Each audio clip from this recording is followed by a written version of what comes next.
content of this channel is for mature audiences. Parental discretion is advised.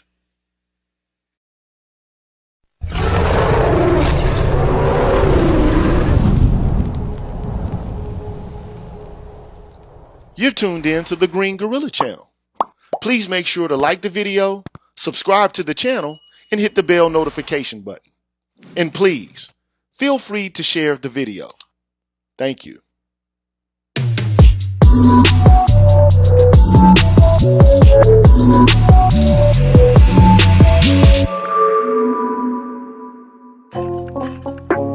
What's good, everybody? You know who I am, man. I'm the G with the PhD. You tuned in to the Green Gorilla channel. It's the place where black men can express themselves freely, straight up with no chases, man. You know that. And before I get things started, I want to give a shout out to all of the members of the Green Gorilla channel. And after that, we're going to get down to the brass tacks. Okay? So shout out to Michael Ross, Lee Ways, Blacksword 404, Marvin Evans, Lord Hamal, Lotus Eater, Life of Commerce, Jay Cleveland Green, and Apex Prowler. Big up to y'all.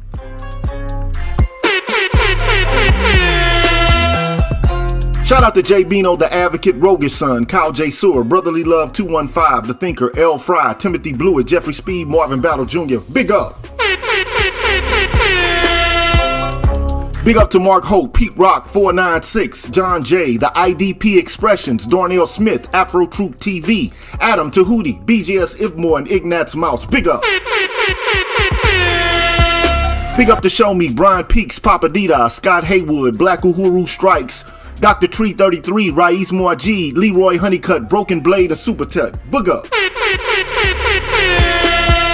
Big up to 77, Base X, Brian McMurray, K-Ron S, Anthony Davis, Artisan MC, Damon Brown, Donnell 360, Seven Coast Dojo, Pulpit 28, and Charles Rogers. Big up!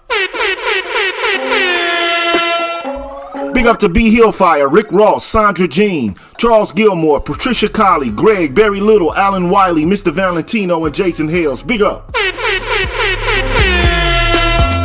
Big up to Black Men Being Brutally Honest, Cameron 87, Nelso, Doc LaRock, J. Charles, The Face, Mark Swift, Odd Collar, Donna Watson, HipHop.catv. Big up!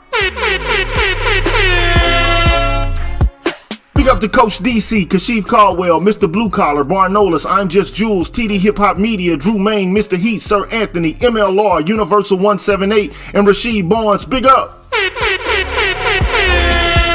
Big up to Aaron Smith, DH, C Truth the Revelator, Gold Professor, Aaron Infinite, Dr. Tiasan Johnson, Kalanja Colley, Ricky Dawson, Cedric Bowman, True 7360, BK Born Shaheed, Hostile ADEP, and W Pierre 1. And I can't forget my brother in heaven, Force Windu. Big up! And on the Patreon side, I want to give a shout out to Waffle Weave, Everett Meadows, Lamont Latimer, William Joyner, Tyrone Hampton, Rufus Winfield, Romello Scuggs, Darnell Smith, Excalibur, Jason Warren, Anu 219, Pursuer Prisoner, Taz, Dragon 59, Adrian Hicks, Jay Bailey, Mr. Michi, Inigu, Mo Mal, and the Sang. Well, big up to all y'all.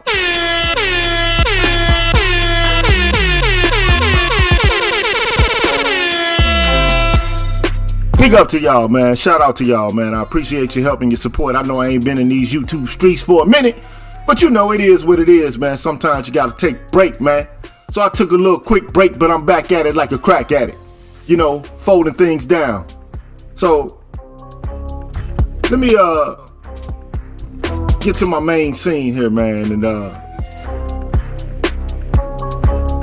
cut all the shenanigans and all the rigmarole out, man. I got a couple of guests. I want to bring them up right now. I'm going to go ahead and just bring them in. Boom, bam. What's going on with you brothers, man? How y'all doing this afternoon, man? Doing well, good brother. Doing well. Oh, man. You know, I had to bring you on to have this conversation about this very important topic, you know? What's up? Yes, sir. You know, how y'all doing, first of all, man? And thank you for being here, man. I know y'all don't have to be here, man. Y'all have busy lives, and you got a lot of things you're doing on your own, on social media, in the classroom, in the academy, elsewhere, you know, giving your social commentary all over the place. So thank you for, you know, coming here and spending a little bit of time. I appreciate that. But how y'all doing, man? Oh, man, it's all good. It's all good on a Sunday afternoon. Yes, sir. I mean, all good. When the Green Gorilla calls or the Magneto or the Space calls, I gotta come. There you go. I got another guest with us, man. We got my man Keep It 100. What's happening? And BGS, man, if you ever come in, man, please come in, bro. If you get the opportunity to come in. I thought I was Magneto, man.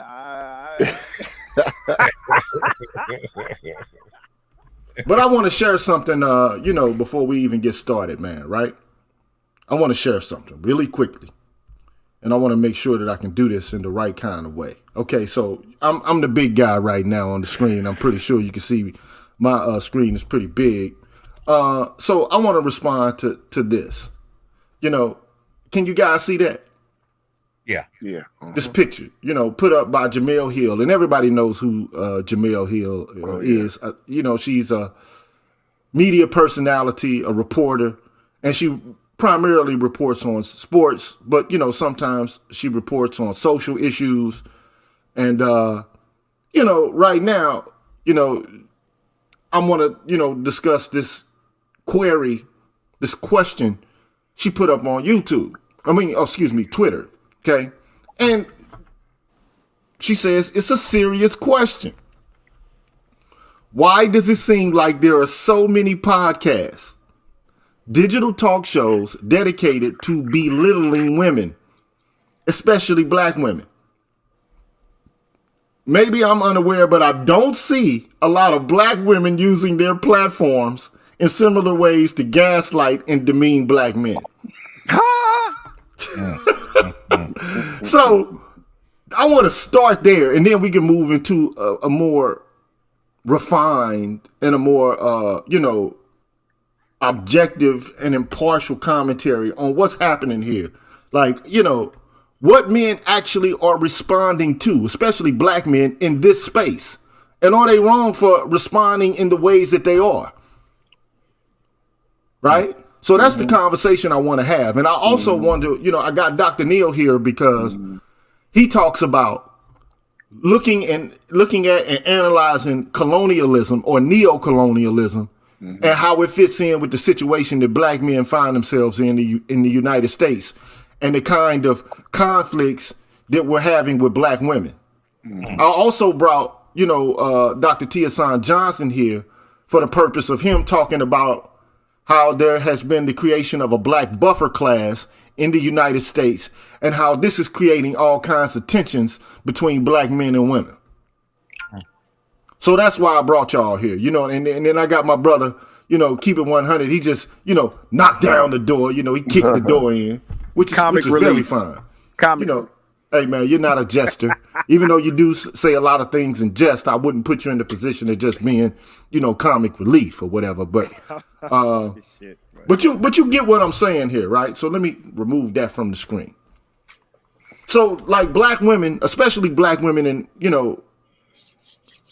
I would call them, I'm not trying to be disrespectful or whatever, but they're token positions, right? There's only a small set of positions open to black folks, whether they be men or women. Okay. And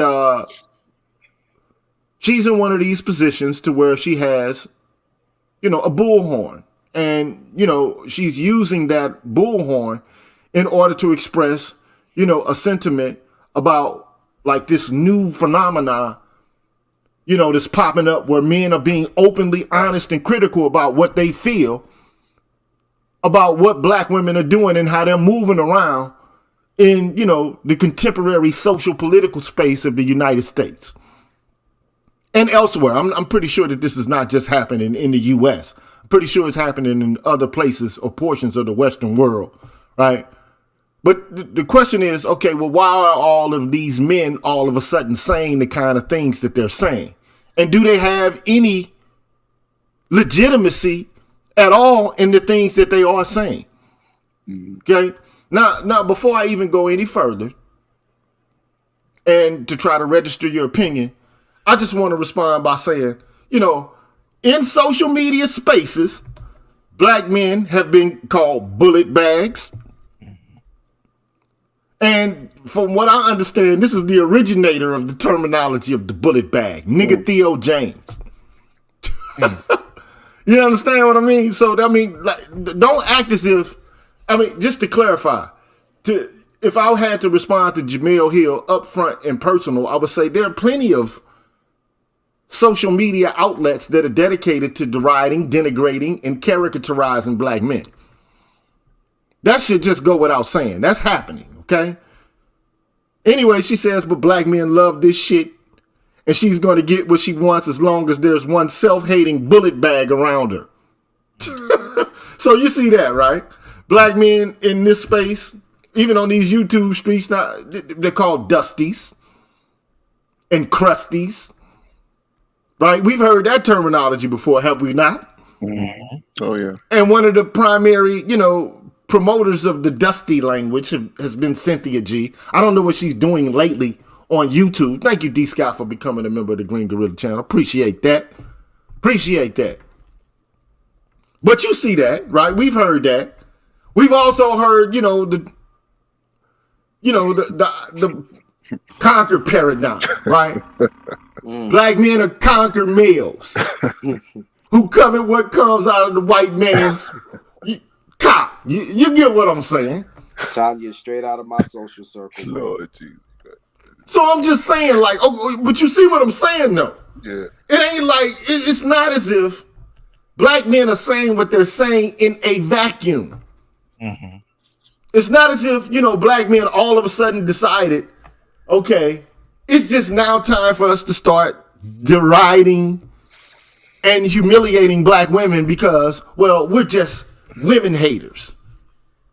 I mean, that's the easy route to take. That's the easiest thing to do, right? But before I have y'all weigh in, I just want to say the following, right? Why are these women, especially women, who are so-called magical, the women who, basically pulled themselves up by the bootstraps like black men just can't seem to do, right? Why are they, so surprised about black men being critical on social media? Why is it difficult for them to understand? These are educated people. They're, learned people, supposedly, erudite people, right? They have information at their fingertips. I think that they can figure out the answers to these questions that they ask, but they really don't want to know the answers because they're not really, looking at their own participation in the problem, okay? Now, what I want to say is, first of all, like, black women have been dragging black men's reputation through the mud for a little over 50 years. And the question is, where has this been done, okay? In their pro-woman political activist groups, the most earliest incarnation of which is the Carbehy River Collective. And in its most recent, or one of its most recent incarnations, you got Black Lives Matter, where supposedly black men are being lauded and supported and helped, but at the same time they're being critiqued and ostracized, or marginalized from family life. Okay? We've been drug in the mud in the college classroom because for the most part, a lot of these women have hitched their wagons to white feminism, and all they do is add race, like they're adding cream to coffee. And with the wave of a theoretical wand, one of the most targeted groups in American history become privileged sexists overnight. Now, as far as I'm concerned, this is absurd, and I think they know it. But in their quest to be a participant in what white women usurped from black men and women together, okay, after the civil rights movement, this inclusion conversation or this inclusion paradigm has them chopping at their bits in order to have a piece of the token pie. Not to mention, most of, like what these women are talking about is not based on data or objective research. And most of the research that they have, if they have any at all, is based upon, and look, I don't have a problem with Marxist theory, okay, per se, if it's done in its proper context and is not anachronistic. But these women have taken the Marxist heuristic or the Marxist paradigm and utilized it and applied it to not economics, but to sexual exploitation, what is what they call it, okay? Now, I don't know how it fits together. I just don't see how you can equivocate, capitalist managers at the turn of the Industrial Revolution to what's taking place amongst men and women in the domestic sphere. I don't know how you can give an accurate, matchup with one with the other. I think it's a false equivalency, but I'm not going to even go that far right now because I don't want to, screw up the people here, man, and get too cerebral, okay? But the problem is, as far as I'm concerned, when you adopt Marxist theory and apply it to domestic relationships in the pursuit of neo-capitalistic gain, right? Without any of the social and political commitment to having a change ensue in the basic structure of society writ large, that's fake revolutionary radicalism to me. That's just my opinion. It's fake revolutionary activism, and it doesn't demand anything of you at all. You don't have to challenge the system at all. All you do is fight and jockey for a position in it. But while you're appearing to be radical and revolutionary, like the Black Panthers or something like that, or like the people in the civil rights movement. Also, they've been dragging our names through the mud in their art. Can you say, like, waiting to exhale, the color purple, beloved, survive in Compton, what's love got to do with it?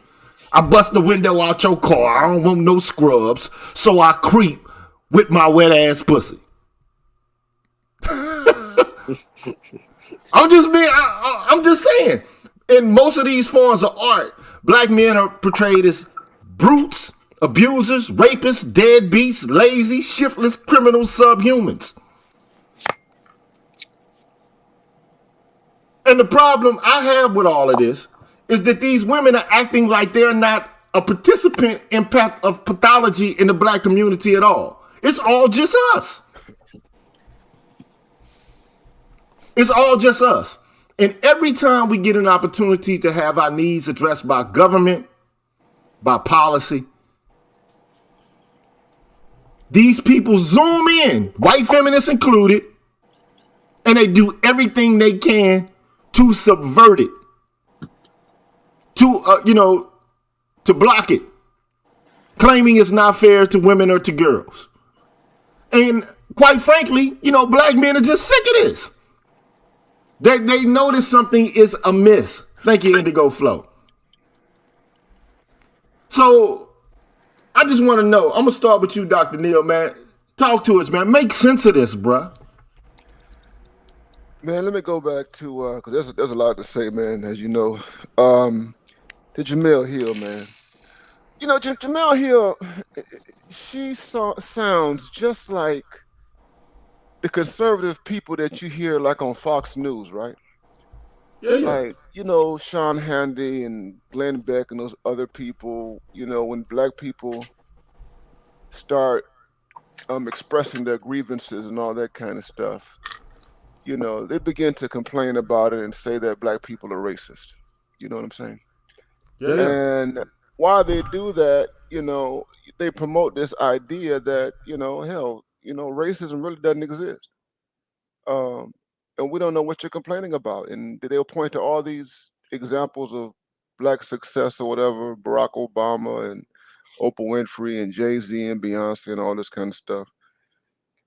Here's the point, man, is that, when people like her talk, you're hearing whiteness. You're hearing the deep levels of whiteness in black female psychology. Because what you have, man, is just a deep denial, a deep fundamental denial of reality and a profound sense of one's innocence.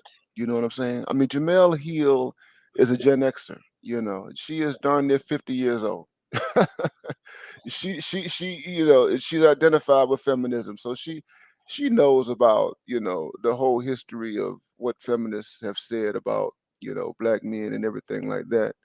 But again, man, it is a complete act of denial to remove yourself from the situation. And this is basically, what whiteness does. And that's why, I've said this, and I know you've said this in different places. I mean, you have a lot of these women, these professional women who have an honorary white status in this society.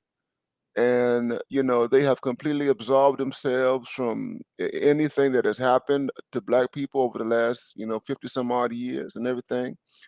And that's what you're hearing. You're hearing whiteness. You're hearing, again, I use the word colonization. She's a colonized person and the like, and even the other examples as well. So it's like, Tanya, Tanya TKO, when you listen to her absurdity, and I've heard her talk about, black men being conquered, conquered, conquered, conquered. That's white colonial talk, man. Yeah, because when she talks about black men, and if I'm not mistaken, she has like a Caribbean and African background and what have you.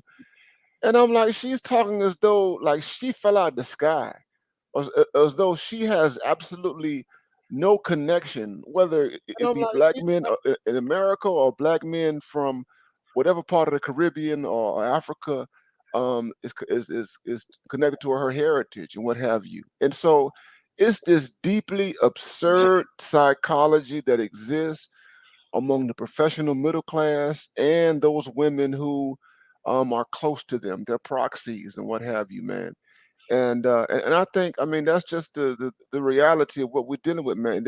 And I said this, last week when Dr. J did his show on an Errol Smith and what have you, man.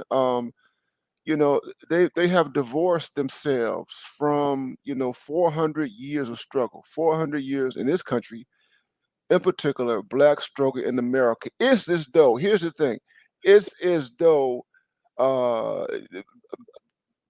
justice and politics did not happen until 1970 something, when feminism and the LGBT people became emergent in the society. It's like that is when history begins. That is when struggle begins. The idea of gender and sexuality and all that kind of stuff. That's what you get with her, Jamel Hill, man. So You are to begin this thing, man, it is there. It's that whiteness. It's that honorary whiteness that exists within the psychology of this professional black woman. Oh, that's saying a lot right there, man. So, Dr. Johnson, what do you think about this, man? Weigh in on this, man, and help us understand this kind of mentality that Dr. Neal is talking about. Namely, these women feel like, okay, they're privileged in a way, they're magical because they don't have to deal with the rigors of the system in the same way that black men have to deal with the rigors of the system, right? And then they act like they're above the system, like as if, let's say, for example, a group of people are conquered, that only the men are conquered. Mm-hmm. Right? And that, only the men are subjected to some sort of colonial, counterinsurgency, intellectual warfare, if I want to borrow a term from Jacob Carruthers. Mm-hmm. Like they're outside of the context of colonialism, of the slave-based project. They're outside of it. We're in it, and it's our fault that we're in it. And while they get scraps, which is, let's just be honest. Like if you even analyze Errol Miller, which is what you did a few days ago. The pretext is that men and women get treated to some degree differently, okay, as it pertains to, colonialization or even conquest or, slavery. They get treated differently because of the threat level, okay? But what does this say about the status and the state of the black psyche? Mm-hmm. Here and elsewhere? What does this say about black folks and our prospects for the future? Well, for one thing, it says that we're operating under a false paradigm. We're using a generic idea. And this is something that Miller even gets at as well, talking about Jamaica, right? You have this idea of oppressed and oppressor. You have black, you have white. And as long as we have those simplistic forms, you're not going to be able to get to the meat of why there's a difference between black men and women. You're not going to be able to get to the meat of the differences in those experiences. So as long as you're functioning with the idea that it's all the same, then you can entertain the idea that women are just, and it's not that they're just magical. It's in the narrative isn't that they're oblivious to all of this. It's that they once were oppressed and they were so magical and strong, they liberated themselves, and black men are too lazy to do the same. This is the framework that many of these black feminists operate with. And that's one of the reasons I use two different terms to identify different types of black women. You have black feminist nationalists like Jamel Hill. This is a small collective of radical, quote unquote, feminists that are very anti-black, misandric, and so on and so forth. And then I have colonizing agents. There are two different levels, right? Black feminist nationalists are a smaller group, and the colonizing agents are more the black women who've absorbed these talking points, this worldview, this rhetoric. They've absorbed these things, even if they don't know who they've come from. You know, they've not had to read bell hooks. They've not had to sit down and read through, you know, any of these black feminist scholars. They just absorb it out of the culture, out of pop media, so on and so forth. And they operate with these paradigms. They are also benefiting in the very institutions that by and large bar black men. So when you have those two different levels of women functioning in the society, both of them are operating under the idea that they have liberated themselves from oppression because they have jobs, they have careers, right? Because they have this access. They can go places and not have to worry about being arbitrarily arrested. You know, they can go into places and for the most part get hired at low levels, even though they get paid less than white women. They can still be hired. These are the kind of ideas that absolve them of this blackness that black men still live, and many black women do. It's just a matter of just the idea that they don't have to, right? And so then you get somebody like Jamel Hill who can come up in here with this ahistorical bullshit. Excuse me, talking about, you know, I don't understand how we got here. I don't understand these men. First of all, black women been doing this in public spaces for over 40 years. You know, it's not just the extremists on YouTube like Cynthia G. I mean, we're talking about, you know, Color Purple era and onward. They've been given platforms, but they've been seduced with the notion that they could have their liberation and full access to society as long as they down talk black men. And what this did is similar to the whole notion of having the decadent veil, the Negro that achieves, you know, and this is what conservatives use. Like if you have a highly paid black male, you can say, well, there is no systemic racism, there's no classism, there's no systemic anything, because look, you know, Michael Jordan makes billions. So there is no race. It's the same idea, but now it's happening on a gender level. And the group that's supposed to, you know, make less across race, if she's doing better, then this must mean that black men are at their own fault. They're failing because of their own individual neuroses and so on and so forth. This is the language. This is the narrative. And black men are fighting against it in one way or another. But the disingenuousness that a Jamel Hill comes to the table with it presupposes that there haven't been 40 years of this kind of talk against black men for their own advancement in the system. She's going to act like this isn't happening. And she's going to completely dismiss the narrative to it where it's a one-way aggression coming from black men that has no basis in reality. So we're all crazy and we're all sexist as far as she's concerned. Mix that in with a little bit of the notion that if you have a gynocracy that many of these women extend from, including Hill herself, you're not trained to have to listen to everyday black men. As a matter of fact, they're beneath you. You don't listen to the help, right? So she could take in this kind of anti-black misandry that she has, mix it with some ahistorical, you know, kind of experiences, and then turn around and say, you know, I don't know what these niggas are talking about. They're crazy. And this is the way she dismiss us on a popular stage, knowing full well the global reach of her words, and take no responsibility whatsoever as a black woman for the denial of the black male experience while operating in a space where the only reason she's there is because of black males. I mean, there would be no need for a Jamel Hill whatsoever if there weren't black males playing the sport she's talking about. So she's there on the backs of black men while telling black men we ain't shit. I mean, this was the whole thing when the paper came out a couple of years ago about black men being the white men in the space. She was one of the first people to advocate for that piece. First people to publicly laugh about it and decry black men. And she's doing it again here. So, well, what do you got? Okay, so we got a detractor here. His name is Trackstar 1000. He basically says the color purple is not the same as Cynthia G. Twitter's not really a space. We can't really have a conversation about, what is happening in the minds of black women from one tweet.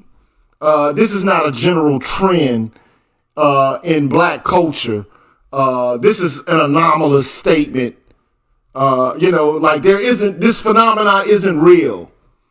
And, there really is like the black male patriarchy operating and the black misogyny just operating here. There's nothing really actually, substantive in the comments that we're making or in the sentiments of black men in the space. It's just, black men being upset and huffing and puffing about nothing. So how do you respond to that? Because, I don't know if this is like, because, sometimes you have people who are not who they actually appear to be. It might be a woman, who's using a male avatar, or whatever the case may be. But let me just say this before I even go any further, though, man. Look, you're dealing with doctors here. We're not dumb.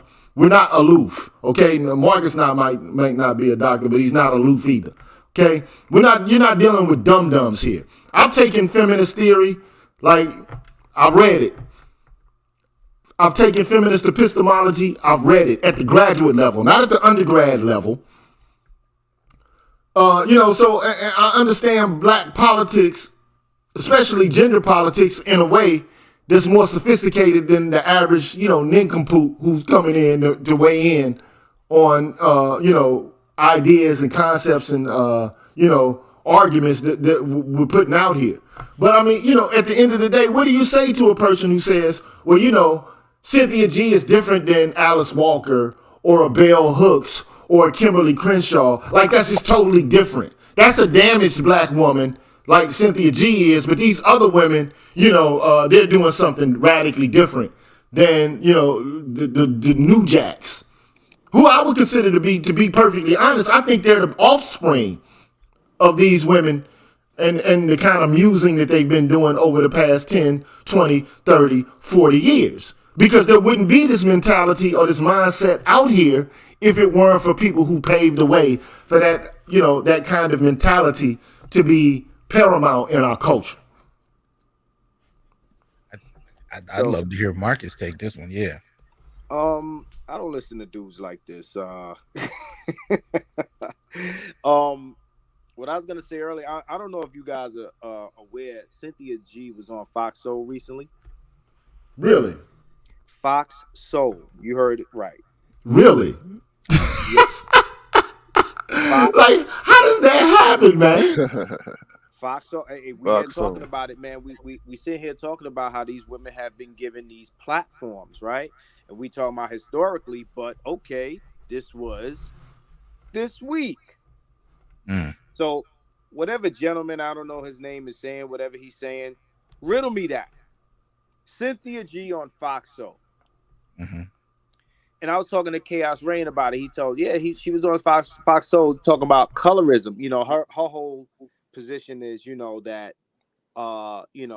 anyone biracial isn't black, right? But that's beside the point. This is a woman who we know what her platform is. They know what her platform is. The only way they know who she is if her message resonates with them in some sort of way. One of these women that's on Fox Soul must follow Cynthia G in order for her to be on there. Yeah. She doesn't just appear on there. She's been given that platform. As far as Tanya TKO, because her picture did pop up here. I think maybe one or two of you know that me and her know each other very well. She had a business called TKO Skin, which her daddy helped us set up. Y'all don't know this, but I do. So for all of this, black men this and black men conquered and all of this other stuff, these are women that you know, benefited from black men in their lives, helping them out. They what bootstraps, spaghetti straps. Mhm. Not the spaghetti straps, bro. Spaghetti, pull yourself up by your spaghetti straps. Mhm. So, you know, I mean, again, I don't know Cynthia G personally, but from what I know about Tiny TKO, this is all huff and puff talk. Like, you know, all of this magic stuff. I mean, it's like what me and you, Doc, we spoke about. You know, making miracles every Thanksgiving. Mhm. You know, when you ain't the one out there busting your ass, it's magic. Well, I mean, it's there. look, I had this thought today, and I've been thinking it for quite a bit of time. And I made a statement to Doc Tiasan, and he put it on his YouTube page, and it's basically that black feminists have convinced the members of the black community that black women having jobs is black liberation. Like, how did that come to pass to such a shallow understanding of what black people need to do in order to be, edified in this culture? Like, why would it rest on neoliberal corporatism? Like, how is that actually doing the heavy lifting of black liberation? I don't understand it. Like, these people are educated. It's not as if they don't have an education at all. Like, they haven't taken the humanities. I don't know, what these kids are taking now in terms, of their with their programs. But I do know that if you attend a traditional 4-year liberal arts university, you got to take some history. You have to take some sociology. You have to take some English literature. You have to take sociology. You have to you have to understand the world broadly, not just narrowly. Okay? And I just don't understand. Like, I just don't get it. Like, it's confusing me. Do you get what I'm saying? And so here we got Trackstar again. Can you name me one black feminist who thinks black women getting jobs is the end goal of liberation? Bro, what the fuck else is it? What else are they arguing for? What else are these women arguing in behalf of? That's my question to you. What else are they trying to accomplish? On every platform, women parade their degrees and their careers as progress for everyone. And not only that, they parade it in front of black men as some sort of no, some some one-upmanship. I'm asking a serious. The serious question here is, what else are they arguing for, other than inclusion in the system? I mean, how do you explain an Angela Davis, right? The icon. How do you explain it? In 2016, she supports Hillary Clinton. In 2020, she supports Joe Biden. And she does so without any real critique of their politics. Now, this is the woman who, was introduced to the world as a radical, as a communist, and has, tried to keep those bona fides, through her adult life and what have you. But she recognized that Clinton and Biden they had some limitations, but, you know, they're the best we got and what have you. And I'm going to give them my endorsement. Now, she did not have to publicly support them when it came time for, her opinion about it. She could have just kept silent. All right. And she's not the only one.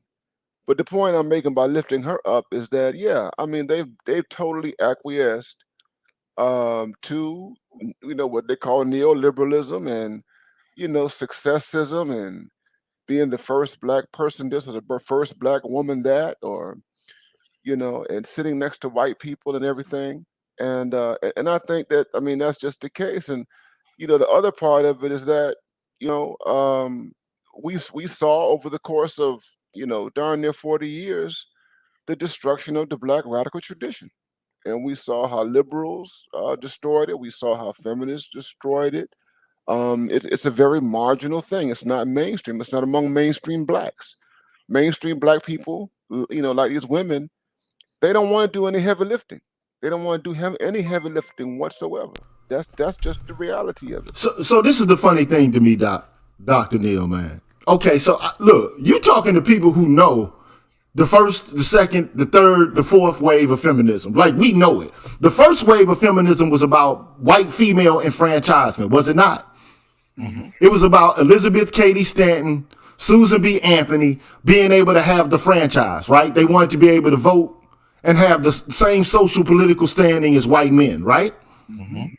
And they did that at the very same time that a question was being presented towards Congress on whether or not to give Black men the franchise, right? Mm-hmm. And what are the first things? Now, Frederick Douglass was an active participant in order to help these women achieve their political goals, right? But when it came time for Black men, like when it was on the docket that Black men would actually be coming to the precipice of getting the franchise, what did they do? The first thing they did was they started using racist language, and anti-Black misandrist language in order to block it, to obstruct it. Well, if you give Black men the franchise, it's going to result in Black men being empowered, and they're going to beat up their wives, and they're going to run rampant over their community and ours. Why not give it to your sisters, your daughters, your nieces, and your grandmothers? Why not grant us the power first of the franchise? That was the first wave of feminism. Now there's so much historical information about this. All you got to do is go and look it up. This is not a secret, but see, a lot of people don't read between the lines. And I know for a fact, even though I took feminist epistemology, I took feminist theory, and I took feminist political theory in graduate school. So I read it all. Mary Wollstonecraft up to Kimberly Crenshaw, Brittany Cooper, Christy Dodson, all them. I read it all. Okay, Gloria Steinem, all that. I've read a whole bunch of feminist theory, okay? A lot of it. Not once in any of these classes did they bring up the points of contention between Black men who were struggling to get the franchise back then, and the kind of racist language that was utilized by them in order to obstruct it, in order to fulfill their own political objectives. They never did so. They never, I don't know what classes you may have taken, as scholars yourselves, but I know I wasn't made privy of that information while I was taking those courses. No. I just wasn't given that information. I didn't know that they were doing that. Basically throwing us under the bus in order to advance themselves. But also, if you look at Dr. Curry's recent work, he talks about the underpinnings of what we hear from Black feminists today. The misandric kind of statements against Black men, the belief that Black men are nothing more than abusers and patriarchs. That language actually started with those very same first wave feminists talking to Black women, dialoguing about how oppressive Black men must be and how oppressive they will be if they get the right to vote. They passed that language on to Black women very early on. And not only that, so this guy says, well, what feminists do you know are actually perceiving career inclusion as a paramount feature or part of Black liberation or the upliftment of Black women? First of all, the second wave of feminism, if you know anything about it, was just that. It was an argument made by white radical feminists that we need to be included in the workspace. We need to enter into the public sphere and earn our own money. And in that way, we'll be liberated from the patriarchy. So then you start to hear all of this stuff about the patriarchy. That's when patriarchy theories start coming to the fore.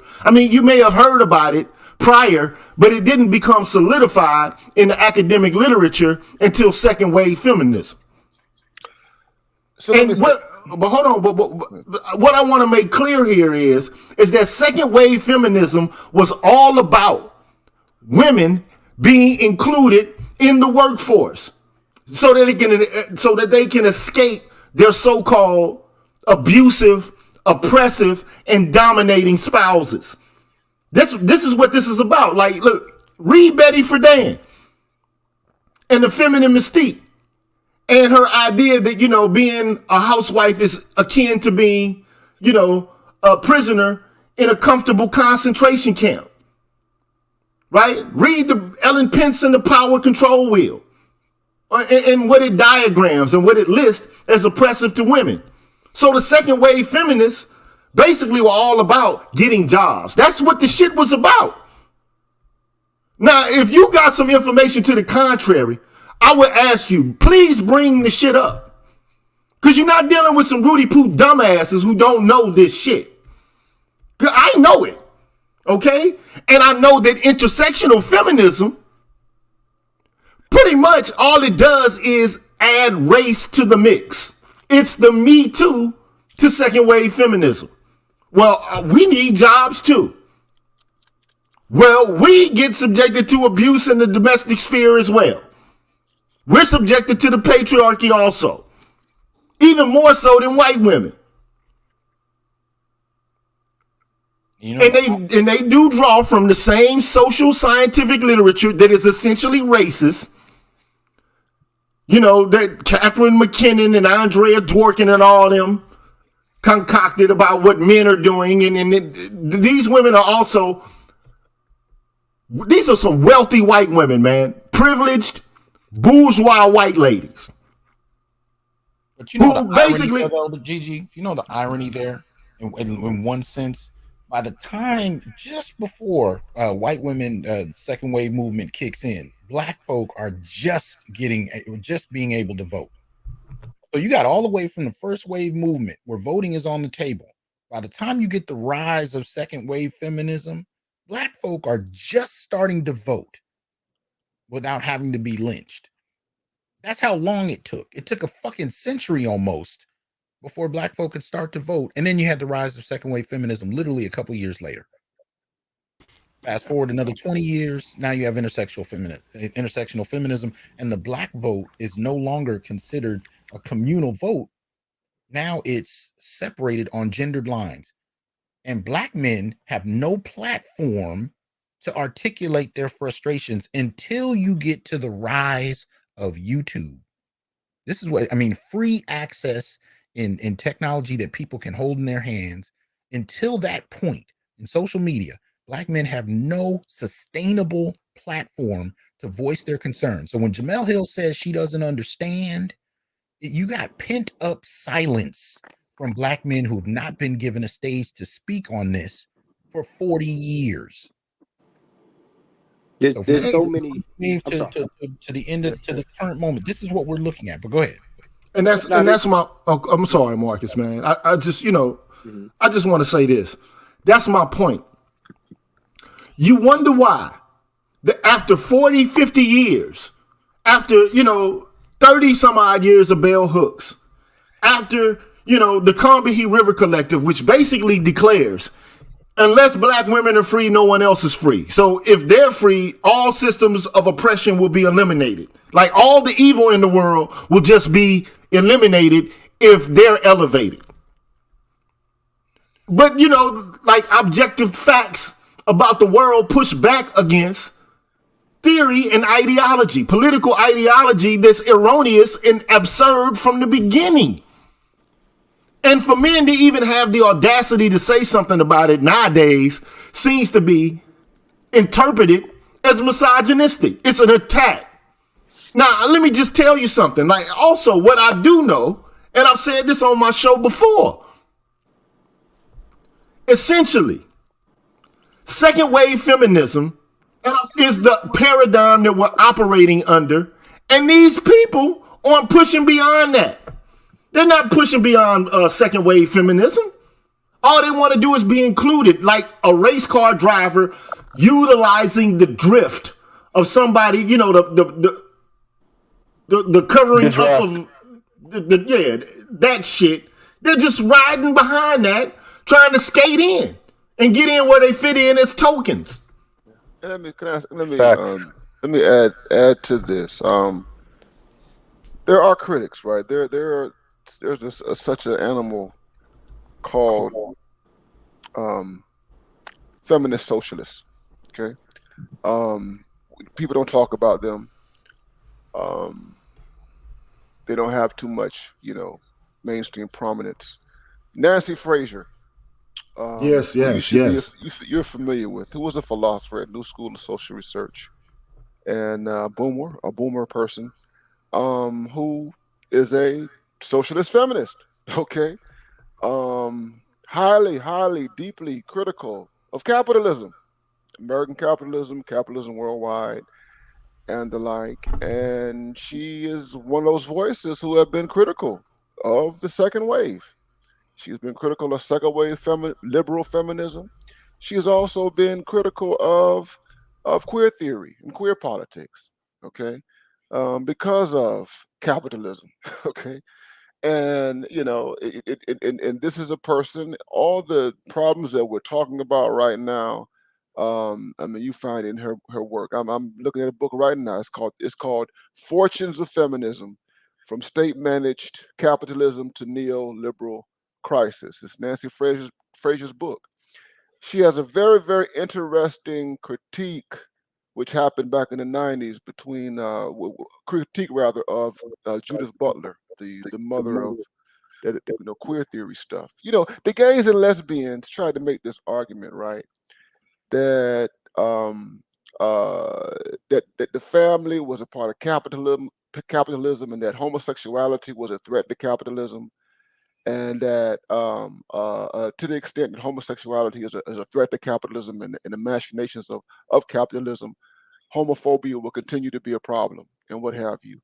And so their claims about being victims of homophobia were legitimated because of this perceived threat that homosexuals face to the capitalist system, because they tied capitalism to the heterosexual nuclear family. What we've learned in the last 20 years is that capital has been very successful in incorporating homosexuals into the system. It has been successful in absorbing homosexuality.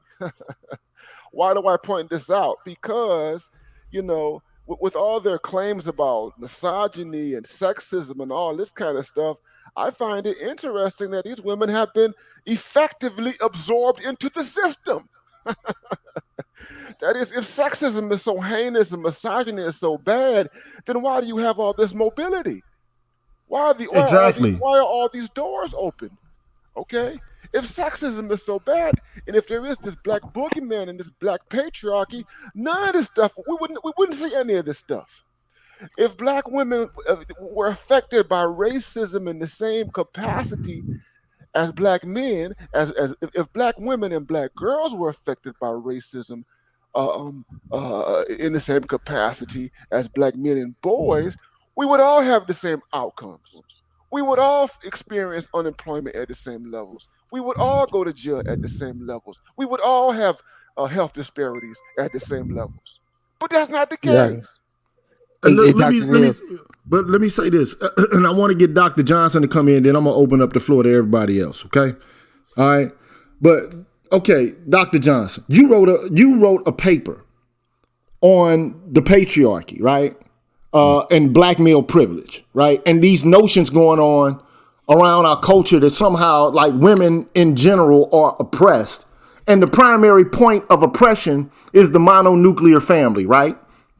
And what are the modes of oppression, right? Being the primary decision maker over where money goes, and then also, because of sexual and domestic abuse, right?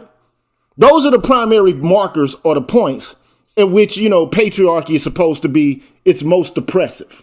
All right. Now, write me if I'm wrong about this, if I missed anything, because if you begin to talk about, especially black men, now we can talk about white men and oppression, okay? But we can also talk about white women and oppression. It's not as if these women were like these innocent fairies walking around the planet Earth, not being a participant in the slave-based or the colonial project. It's not as if they didn't own slaves. I mean, little 3-year-old, 4-year-old, 5-year-old girls own slaves. I mean, this is fact. You can go look at the archives and also go read, the book, They Were Her Property. Okay, so like this whole notion that white women have just been walking around oppressed because they didn't have the right to vote. Because most white men in this nation didn't have the right to vote either. Most of them came over as indentured servants. We forgot all about that history. So all we have now is this language, this Marxian bifurcation of reality into bourgeoisie and proletarian. Which to me is like a blunt instrument. It doesn't encapsulate the intricacies and the subtleties of history at all. All it does is it lumps men into a category of oppressor. It lumps women into a category of the oppressed and neglects to understand the social stratification along class lines, along racial lines, or real privilege and power in the context of Western culture. And then this to me is just stupidity. It's it's insane. But when it comes to black folks, we hear this story about oppression, right? And the nucleus, the locus of the oppression is the family, right? Right. Where men are just beating the shit out of women and sexually assaulting them, right? But what about the reality of the social scientific research which demonstrates that women are just as likely, if not more likely, to assault their intimate partners than men? What about the fact that between the years of 1975 and 85, when women were making the biggest push about, batterers and so on and so forth, it was the case that black women were the primary initiators and the completers of domestic homicide. And not to mention the fact that we got social scientific research which demonstrates that black boys have the earliest sexual debut out of all the demographics of persons in the United States. And the question is, who's having sex with these little boys? No, if you look at Curry and Upley's paper, it's older girls and women in the same community. Auntie and them. So talk to me about like the whole this to me is the unconscionable part about all of this. You got you have a group of studies, which to me I find to be absolutely quackish, which basically starts off with a premise that they seek to confirm everywhere. It's ideological. It's not a objective or an impartial query into the nature of reality at all. It's politics which seeks to confirm that men are oppressors, women are the oppressed in every shape, form, or facet of experience phenomenologically in the world. So in other words, if your woman slaps you, she's fighting back against the oppression that's been put on by women, or put on to women since time immemorial. Or if she, sexes up a little boy, which many men, Coolio talked about it. DeRay Davis talked about it. There have been many, Lil Wayne, and some men are participants in this, like Lil Boosie's father, you need to get some pussy or whatever the case may be. But these boys' minds, man, are not ready for these kind of experiences, man, at 11, 10, 12 years old. This has deep psychological impact on these guys' psyches and their future sexual lives. And we act like, like all of the pathology can just be diverted to one segment of the population without looking at the entire constellation of pathologies that exist in the black community or in the black demographic, because I don't really think it's a community at all. And then the whole point is you got these people that come on and they use like talking points. Like I guarantee you, man, most of these people that got these talking points about feminism ain't even read the shit. One of my favorite feminist philosophers is Irene Marius Young. Go check her work out, because she's also like Nancy Fraser, one of those social feminists that doesn't just look at the locus of evil, in men. At least there are some people, there are equity feminists out here as well. Okay? So the question is, if you want to solve an issue, you don't look at the issue through a one-sided lens. You don't just say, okay, here's the source of evil, it's the patriarchy. And Ron O'Neal is correct here, man. If it's the case that if black women are free, everybody else is going to be free, then like, okay, well, what happens when you look at the subordinate male target hypothesis issued by Sedanius? How do you account for it? The data, which basically demonstrates that over the time, if intersectionality is true, right? If it is the case that women, qua being women, experience, especially minority women, experience double minority status, they should be twice as worse off, right? They should be dying earlier. They should be incarcerated more, right? They should be doing worse off in school. They should be suspended more often because they have dual axes or interstices of oppression, right? So the question is, like, are we going to just do morality and theory, or are we actually going to study black folks? That's what Curry is saying. Are we actually going to study black people, or are we just going to continue to issue moral proclamations or political ideology? The question I have, Doc, if black women are double minorities, how come white women got 84% of the affirmative action? That would be my question. They should have double the amount of jobs that white women got, right? If it's going if we go by the rating system, I'm just asking. But BGS, I want you to come in. I'm sorry that I didn't ask you to come in beforehand. No. I'm listening to.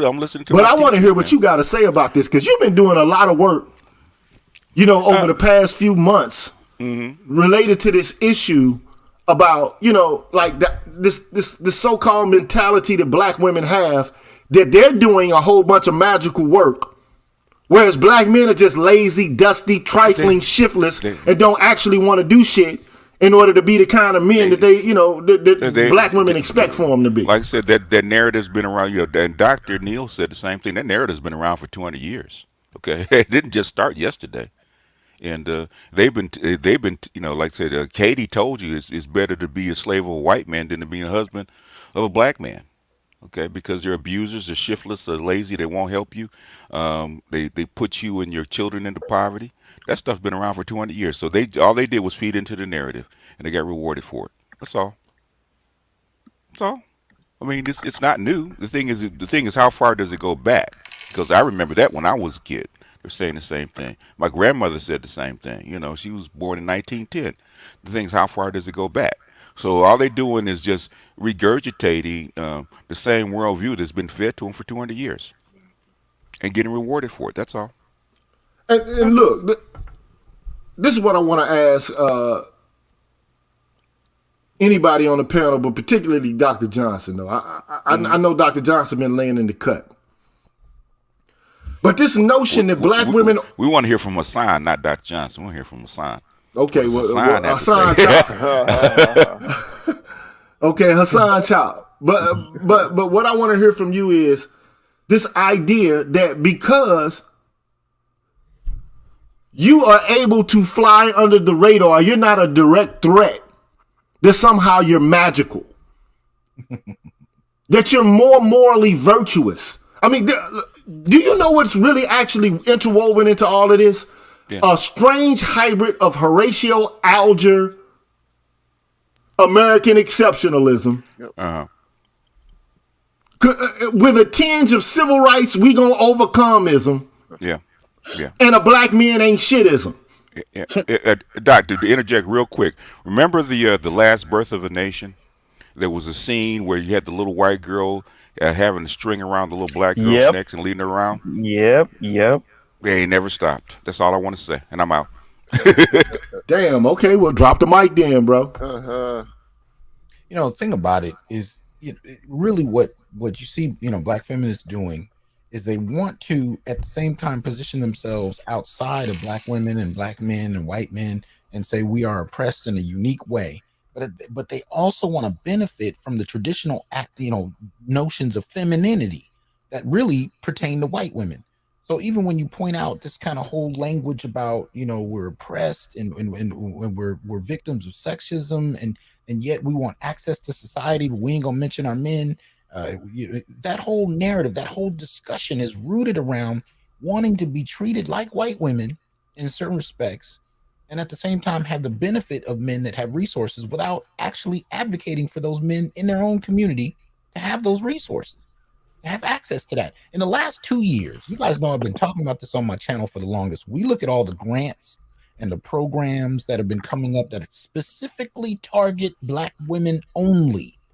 How many white collar Black women in those positions? Because mind you, each of these corporations and even the government, in terms of who's initiating these resources, are often employers of white collar Black women that are helping to advocate for these programs under the logic that Black girls need it more, Black women need it more. How many of them have actually said we also need these resources for our men? How many? Hey, bro, look, I told you. I was at a conference with Nancy Frazier, by the way, and a whole bunch of other big wigs. No, that's a different conference though. I was at one conference and there was a Black feminist there. And the conversation about my brother's keeper came up, and the first thing she did was said, utilizing the traditional idea, the blunt force argument, which is what I'm going to refer to it now, like the blunt force argument. Anything that goes out to men exclusively or boys exclusively is oppressive to women. But things that are exclusive to women are non-oppressive to men. Yes, that is the exact point I'm talking about. The one instance when you saw a program on the table for Black males, it was immediately shot down by Black women because they weren't included. But every program we've heard about in the last 2 years, starting with those small entrepreneurial support loans for Black folk during the pandemic, starting with those all the way up through Goldman Sachs, Google, MasterCard, Visa, all of those. We've not heard one demographic, we've not heard one group of Black women that have benefited from those programs say anything about Black males. But the moment Black males were mentioned under Obama, in terms of my brother's keeper, they had a nationwide petition to shoot it down, unless it included them on equal terms. And that's the point though. So that's the point.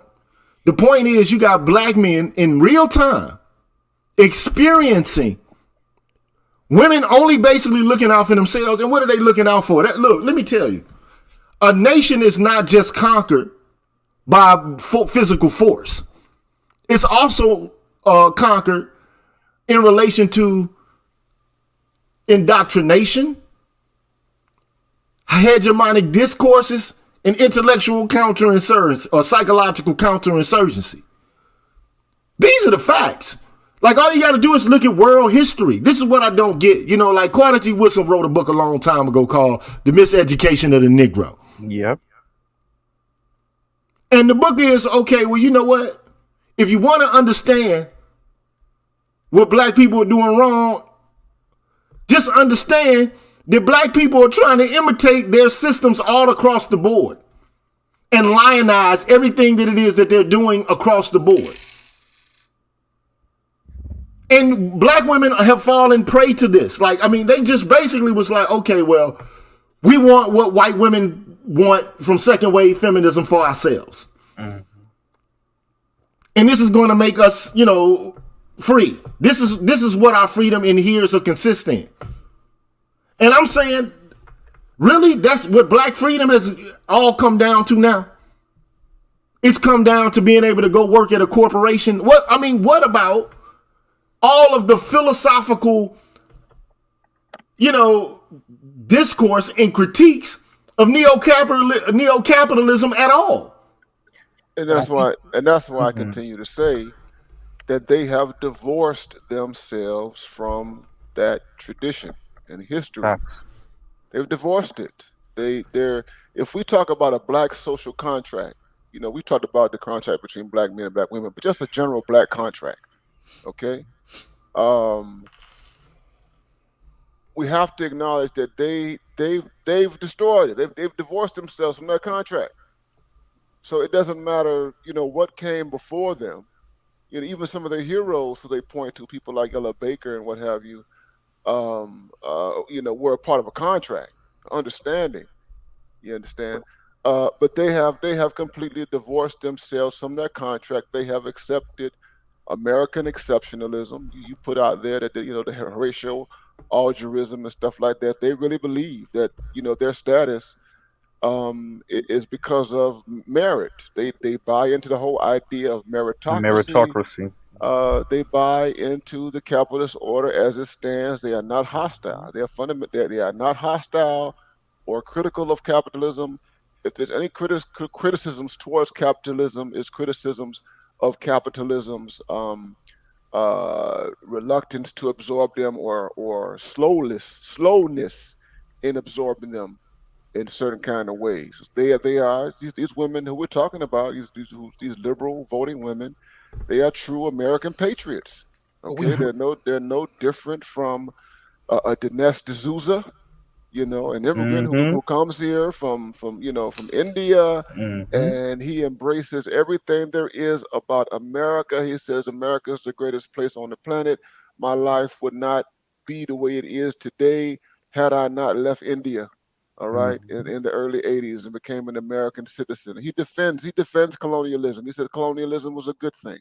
Okay, and colonialism did a lot of good things for Indians that we don't want to, and for Africans and other people that we don't like to acknowledge. Okay, so that's it. We have, and this is conservatism. These women are conservative. They might as well, be Republicans. Okay, but that is exactly what we're having. They completely divorced themselves from history, and they have no interest in reassessing the history going back. They're not liberation agents. We just have to say it. They don't give a fuck about. Excuse me. They don't give a damn about black liberation. but Facts. but I want to add this missing piece to this, because we gotta follow the narrative, right? Because this is what feminists are going to throw at you when you say that they've traded in liberation for jobs. The missing piece is the BLM era, right? Because the narrative that the country is going with is that these black feminists have gotten into the streets, advocated for black men, and these black men on YouTube are so ungrateful that they don't care, and black women are left to trudge on alone, right? This Yeah. is this is part of the narrative. But what they overlook is that in this transition to openly and publicly kind of claiming careerism as the escape, shout out to Yvette Carnell. They used to talk about escape hatch theory, right? That's Yep. what this is. A lot of this is Mm-hmm. escape hatch theory. But the idea behind it was that they first sacrificed. But when we look at BLM, one of the things we see during that era is the misuse of black male bodies. And then the bait and switch of the conversation from the killing of mostly heterosexual black males by police officers and vigilantes. We see that switch from that topic to LGBT or feminist topics. That's the critical crux moment in this that people want to sidestep when they kind of say, no, black women have been on the front lines and black men are just ungrateful. No, they've been on the front lines of baiting and switching the conversation. And this is not the entire movement against police brutality. This is the movement initiated by these feminists, these liberal feminists under the vein of BLM and other such organizations. And after several years of that and garnering billions of dollars, then you see this major public transition. Now, I agree with y'all. This has been happening for decades. It's not new. But in terms of the public narrative, they've sacrificed. Black men were ungrateful. Now they're focused on careerism because they just can't find black men that appreciate the sacrifices they made. Mm-hmm. This is where you get the kind of gaslighting that we're hearing from some parts of the comment section, where it's like, well, you guys are just ungrateful. We got to appreciate them. They've sacrificed for us. No, that's the bait and switch. That's not what the sacrifice was about. It was always self-serving. It was always self-serving. It wasn't about the community. The narrative of community, which we really heard in the early 70s, that has been shifted to especially when you get to intersectional feminism. That whole language has been shifted. And many of us as black men were still operating under a community paradigm when we saw the rise of feminism, and many of us underestimated how much of it had to do with a break from communal politics. And I have to say this, that we have to criticize these notions of sacrifice and loyalty, because their Mm-hmm. idea of sacrifice and loyalty is just holding up a placard that says Black Lives Matter. That's it. Mm. Standing outside with a bullhorn. You know, what I mean, and that is a low standard of sacrifice because that Oh, doesn't and require also, any type of work. Okay, when we talk about sacrifice and loyalty, the conversation has nothing to do with black boys and the underdevelopment of black boys and black male youth. They have no evidence, very little evidence, to show, where this sacrifice really is. When you look at families and you look at the court system, so on and so forth. Everything that we talk about here in this space, I mean, they have nothing to validate their claims that they have all these commitments and stuff. So when and if they do, especially in my presence, make all these pronouncements about how much they love black men, you know what I'm saying, and what they've done, and I'm like, I mean, my question is, show me the money. Where's the proof? I don't yeah, see no proof. I want to know what. Yeah, that's the first question I ask anytime somebody brings up Black Lives Matter is, what did Black Lives Matter actually do? Whose funeral did they pay for? What did they support? What did they give back to? I mean, we could sit here all day and talk about what movements headed by black men did for community, did for children and people, but these movements that they begin, we know they got paid. Where did the money go? Other than some streets got painted and some signs got held up and some speeches got made. That to me, that's not support. So in what real way did BLM help black men? Since if they want to use that as, oh, we do this and that, and they use the word protect. You can't protect the dead man. You can't protect the dead man. And shout out to you, Z. I see you there, man. Yeah, because I heard Dr. Neil, and I wanted to be a little bit more cynical than him. When they talk about loyalty, I know it's gonna sound so juvenile what I'm about to say. I know. What they're really talking about is what celebrity black men are doing with their Johnson and who they Yeah. having sex with, non-black women in Hollywood. I know it sounds so juvenile. It can't be that serious, right? It is. It's really what celebrity they're living vicariously through these imaginary black celebrity women, and the fact that these black celebrity women don't end up with these black celebrity men, they find that as a personal insult to them. So when they talk about loyalty, what they're really saying is whatever Jay-Z or Diddy not ending up with, name the black celebrity woman, that's what they have an issue with. Maybe not so much Jay-Z, but Diddy and Dr. Dre and you name them, right? I wanted to give a little bit of credence to what we're talking about with this. I did have a conversation a couple weeks ago with a content creator, Paris Malone, and I told her that she was sounding like a racist from about 50 years ago. And verbatim, I'm not making this up. She said verbatim, well, they were right about y'all back then.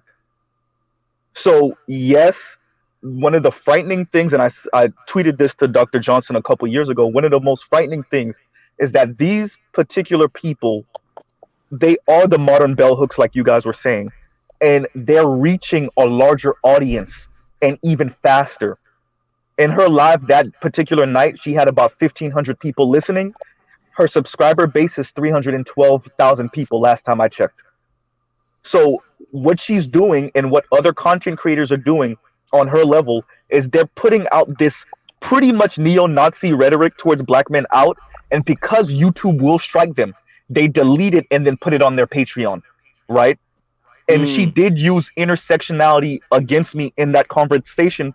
She weaponized it and said, well, I'm black and a woman, and I'm doing better than you black men, right?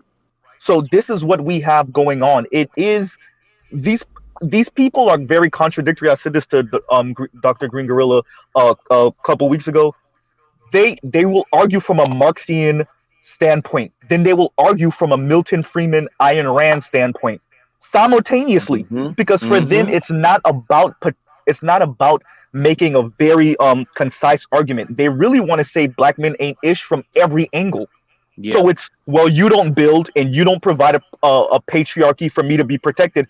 And then from the next angle, it's, well, you want to be a white racist patriarch. So I'm going to I've go been end up saying with a that. white racist patriarch. Right? So like it is this every angle thing. And And I really don't see how this works, because they're not about the black community. And I'll end with this. I want to be a little bit more crass than Dr. Johnson by saying, let's call a thing a thing. They're using the blood and the dead bodies of straight black men to push their particular agenda and their contempt of straight black men. When you saw that interview with Alicia Garza on Roland Martin speaking to Ice Cube, we all have black women in our lives. We know when they want to rip your head off, but they put a fake smile on in public. You saw the contempt for black men on her face when she was doing that interview with Roland Martin. She could barely contain herself because Ice Cube was potentially messing up the money, and she could barely.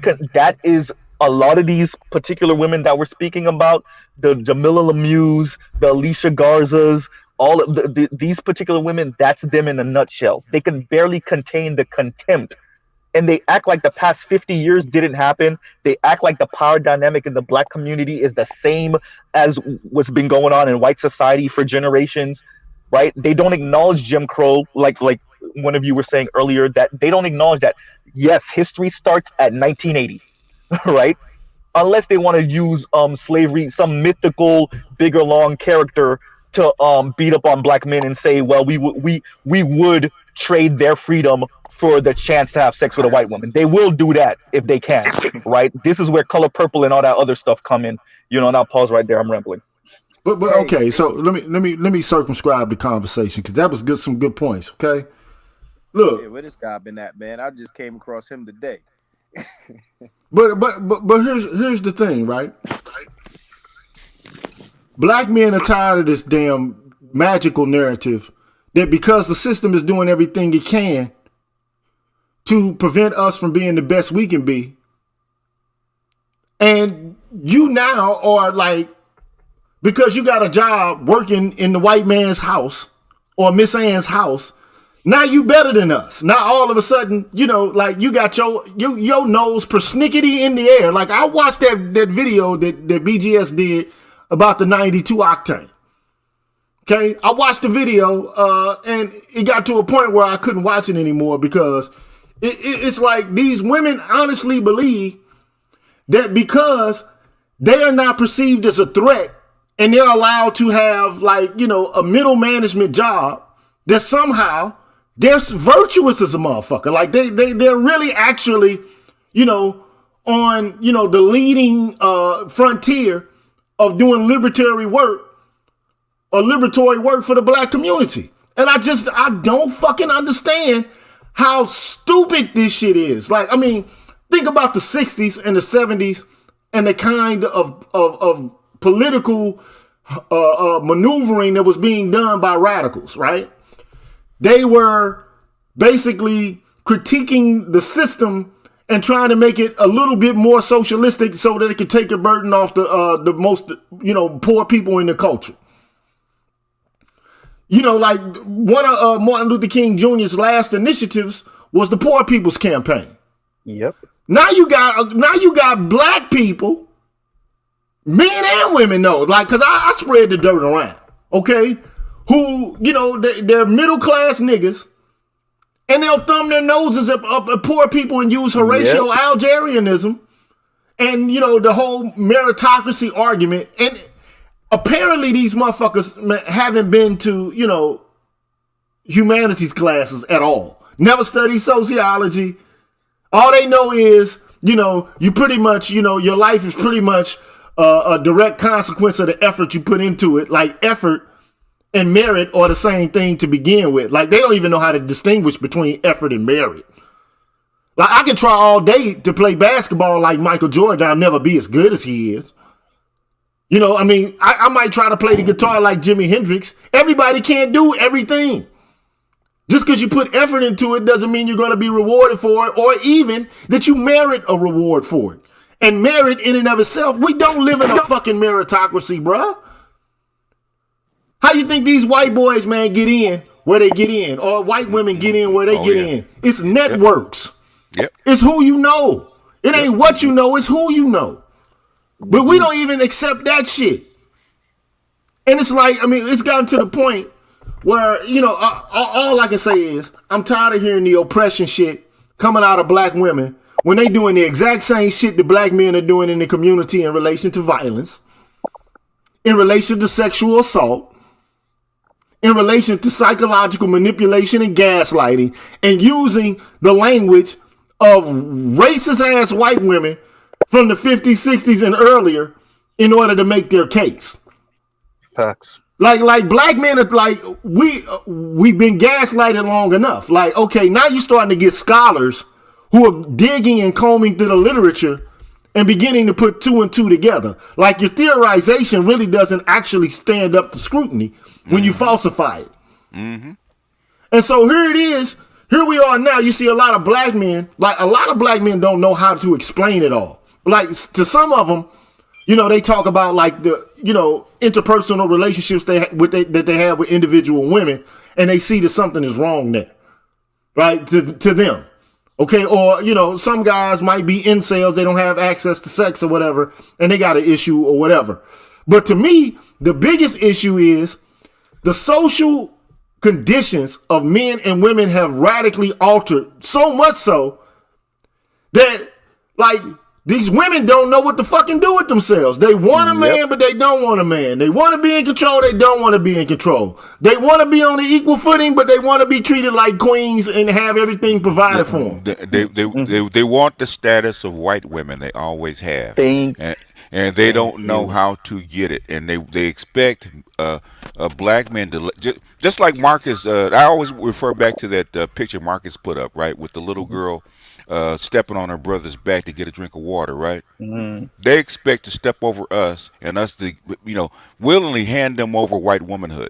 That's really what they want. Yeah. BGS, can I say this? It's not. It's the Karen, and I said this to Green Gorilla a few nights ago.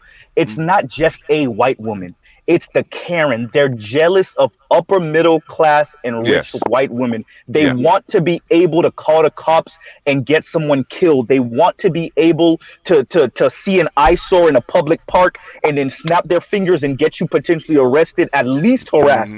They want that social power. They don't want to be Roseanne. They want to be housewives of Orange County. That's what, and they have this really weird, magical, like, all the white women that work with them at their jobs are almost invisible to them.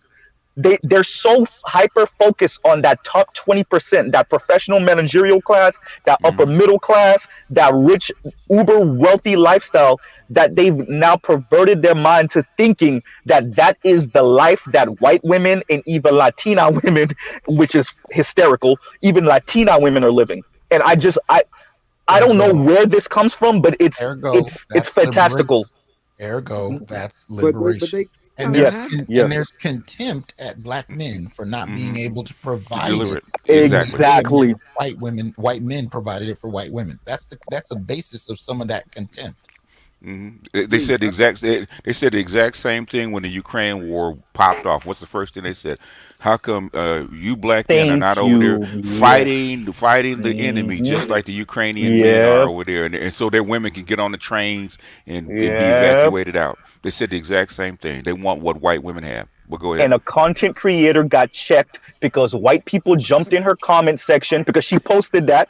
And white men and white women jumped on her comment section and checked her to the point where she had to delete it. But all the other black women, all her followers and subscribers, and this matters. I know there's people that hear us speaking and they think this social media thing doesn't matter. These are real people saying real stuff. But, you know, white people jumped in her comments and shamed her and told her, you don't know what you're talking about. Those men would be on trains too. They're being forced to fight, to the point where she had to delete it. And I'll pause right there. But here's the problem. If brothers get up in public bearing arms, talking about revolt, what is the response from middle class, white collar black women? The response is those niggas are crazy. They're laughed at. So this idea that you want black men to be fighting like the Ukrainians, it's ridiculous. No, you don't. You don't, and you wouldn't support it. We keep trying to check boxes, and every time we check boxes, they create more boxes. At the end of the day, to a certain extent, these black women do have attack dogs and shit like that in the hood. They can say you did something to them and call, Trevor and the boys to come see you. So they, to an extent, that they do have that, and they have, the police to call on Trevor and the boys if they act out of order. So to an extent, they have that. What they want is bad and bougie. They want the luxurious lifestyle. They want to be Audrey Facts. Hepburn. They want to be like this man said. They want that upper echelon They, white woman experience. They want that white woman femininity. They want that lifestyle. they And want to they be Kim want black. Kardashian. Yeah, Say that. this is why they want the black male collective to be able to provide it for them. The state already Facts. provides women basics. They want luxuries, and that's why they're talking about high Hmm. value men. They don't And want the black women in guys. luxury. Yeah, so if a woman is making 40, 50 grand a year, she wants a man that's making double that or better because she wants to be lifted above the life she's already living. She doesn't want Yeah. basics. She wants luxury. She doesn't want provider men. They want men that's giving them luxury. They But want that white woman existence. That's what they want. I've been saying that since the 90s. So be Okay, so sure you know look. what I mean. Let me stop pause right quick because we got Okay. the guy who was basically asking all these questions. He finally stepped up. Okay, Oh, so we got Track Star 1000. Speak your piece, man. He dropped Okay, off. he dropped off the first, second time. So look, he a faking, man. They always have sound problems when this shit happens. Like, look, just so look. happens. This is not a way to try to demean like the essence of black women. It's basically saying that in the context of the political environment in which we find ourselves right now, you basically decided that you're not really actually part of the black community because you experience oppression differently than we do. You made us oppressors within the context of our own community by isolating us apart from it and saying, look how much damage we do without looking at yourselves. Like, let me just show you a clip real quick. You know what I mean? Because people don't, it's like when I say shit, I'm just talking out of my ass. Okay? But social scientists have been understanding this for a while. Look at the facts. Social scientific facts. The most common pattern of domestic violence, time after time, is bilateral violence, two-way violence, matched for level of severity. That is, with each person using just as potentially injurious and severe actions as the other person. The second, and that's about 50%, by the way, of all domestic violence reports are bilateral. The second most frequent pattern of domestic violence is female-perpetrated domestic violence.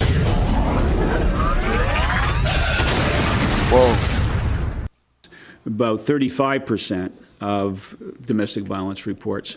The third most frequent is male-perpetrated domestic violence. That's about 15% of all the reports. In other words, the so-called wife battering cases are a distant third when we look at the whole sort of panoply of domestic violence patterns that we can get. So in terms of y'all being oppressed by the oogity boogities, beating y'all up, y'all doing the same thing, if not more. That was funny. I'm just being like, I'm not trying to be ignorant by saying this, but this is like it's been said too much. Then they say we're terrorizing women and children in the community. Okay? Now you can't say that black men are oppressing black women institutionally. That can't be said because we don't control the educational institution, the financial institution. We don't control the political institutions. We don't control the legal institutions. So we don't have the capacity to oppress you institutionally. The only thing you can talk about is the church, and according to Dr. Johnson, you really don't run the church either. All you do is shout and sing. You have a black male figurehead in the church. But what you're saying is that was abuse was the only talking point they could pull that was from white women. It was the only talking point that aligned them with white women because black men did not have the status in any other capacity to match what white men do to white women. So they pulled the abuse card and played that because nobody's going to deny that women experience abuse, especially when you see pictures all over the place of women with black eyes, so on and so forth. That's the easiest go-to, but they couldn't articulate more than that. And when the data started to come out, just like you played, that men across race actually don't initiate it more than women. Now you get this agenda to kind of sidestep that, to downplay it. And the only other thing I wanted to add in relation to something Marcus said a few minutes ago about this whole push for six-figure black men. What a lot of people don't understand in this desire for a fantastical life is that six figures in 2022 is very different from six figures in 1983. Very different dynamic. In 2022, six figures basically means your bills are paid and you end the month in the black. It does not mean that you live a multi-million-dollar lifestyle and you got a $300,000 car. Low six figures means that your bills are paid, you end in the black, and you're not in the red. So even when these women get a six-figure man, a lot of the times, and six-figure brothers come to my channel and talk about how they're treated and disrespected, and it goes back to what you all were talking about, especially what Marcus ended on. It's the expectation of luxury that they want, and even when you make what they require you to make, they haven't done the math. So it just means the bills are paid, but that's still not enough, and that leads to even more contempt because black men fail unrealistic expectations. You know, Because you're still a conquered man, even with six figures. you You're know, still conquered. there is literally it's literally called Black Women in Luxury Movement. Like the word movement is part of the title, right? That's number one. And I did the math a couple months ago. You need like 140 to actually make 100 after taxes and everything, right? Like you need like 140 depending on your state, 140-ish to make $100,000 after taxes. So like once again, and I stress this, and when I had the conversation with this particular female content creator, I said it like, only 8% of Americans are millionaires, and that's with all of their assets added up. That's not $1 million in the bank. It really is a fantastical way of viewing the world, and it is a very Milton Friedman-esque way of viewing the world. And between the actual movement that was coming out of academia, and then with what was going on with the media, their minds are so perverse. And I wanted to really remind us of this one movie that we don't mention enough, and it's the Tina Turner "What's Love Got to Do with It" movie, and how that played on women, black women specifically, idea of domestic abuse. It really played a factor in how they view black men with power, black men with money. We mention The Color Purple all the time, but this particular movie also played a very crucial role in how they saw black influential men, and whether they wanted to actually be with that person, not just the accoutrement that comes with that person, but be with that person. And I'll pause right there. Let me ask you a question. And I like to hear, especially BGS response to this. Is Goldman Sachs abusive? Is Goldman Sachs? Can we consider Goldman Sachs in relationship to this whole conversation about domestic violence? Because it seems to me back in 2008 when we were going through that recession and we were going through that subprime crisis, it seemed to me that there were a whole bunch of black people, particularly black women, who were affected by the subprime crisis. People who lost their homes. And Goldman Sachs was the big dog that was tied to all of it. So I find it interesting that we have certain institutions that engage in domestic violence that are somehow not a part of the conversation. BTS.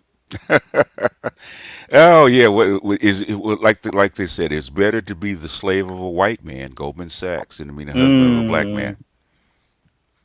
They're still slaves, and so they have no problems with accepting money from their masters. It's all in the game.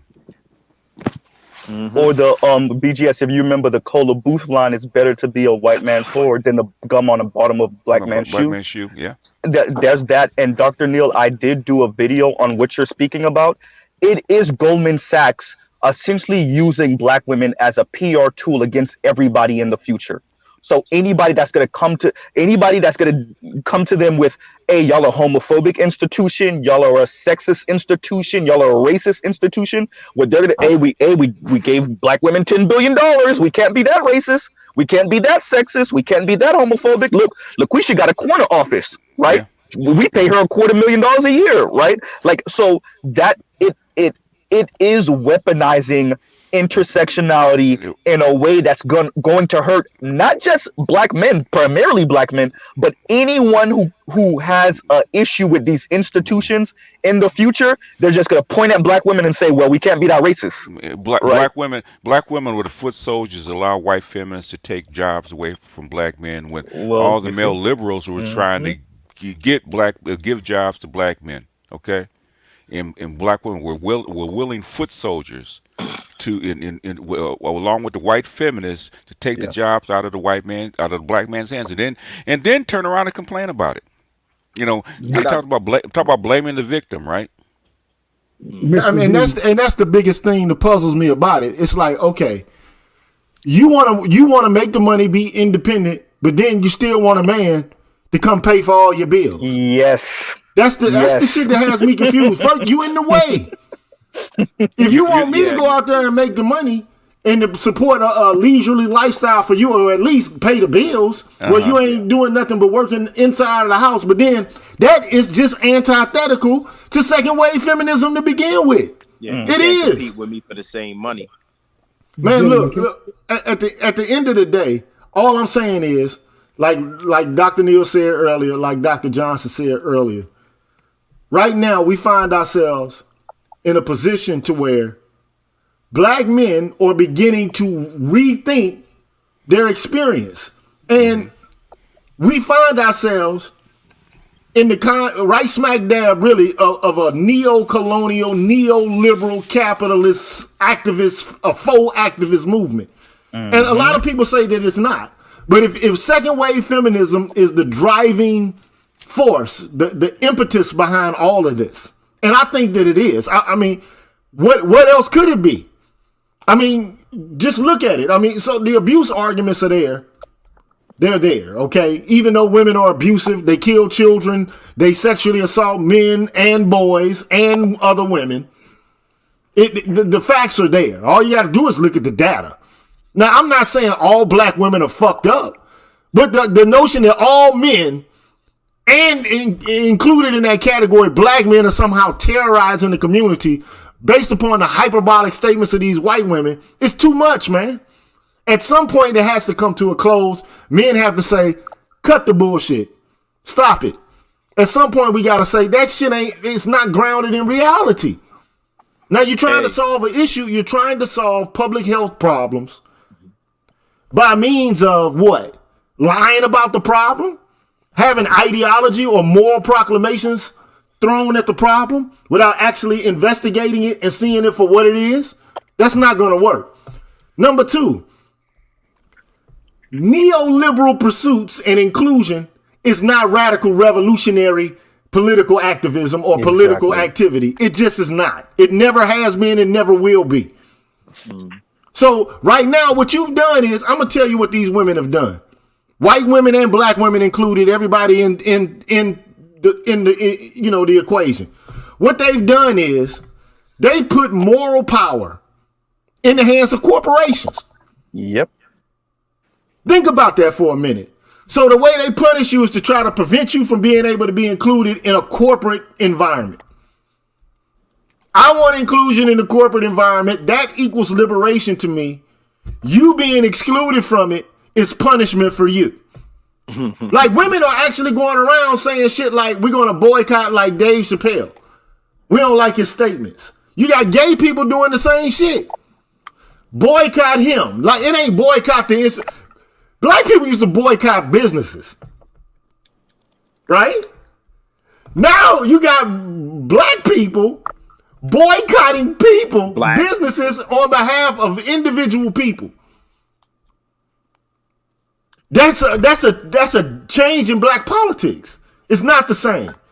I'm going to boycott the business because I don't like that guy. But black people started this shit. We started it with the Andrew Dice Clays, the Howard Sterns, and so on and so forth. We opened this can of worms. Okay? We opened it.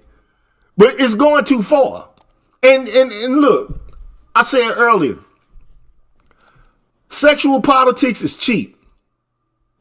Sexist politics, and unfortunately, is also cheap. You don't have to restructure society in order to deal with it. All you got to do is include them into the cesspool and give them a slice of the devil's pie. That's not radical revolutionary change in societal structures. It's not. So then the question becomes, why are people so lacking of courage? Why are people so cowardly that they don't even want to confront these issues? The only issues on the table are, well, guess what? You hate black women. Why are you criticizing us? Like we ain't been criticized for the past 50, 60 years.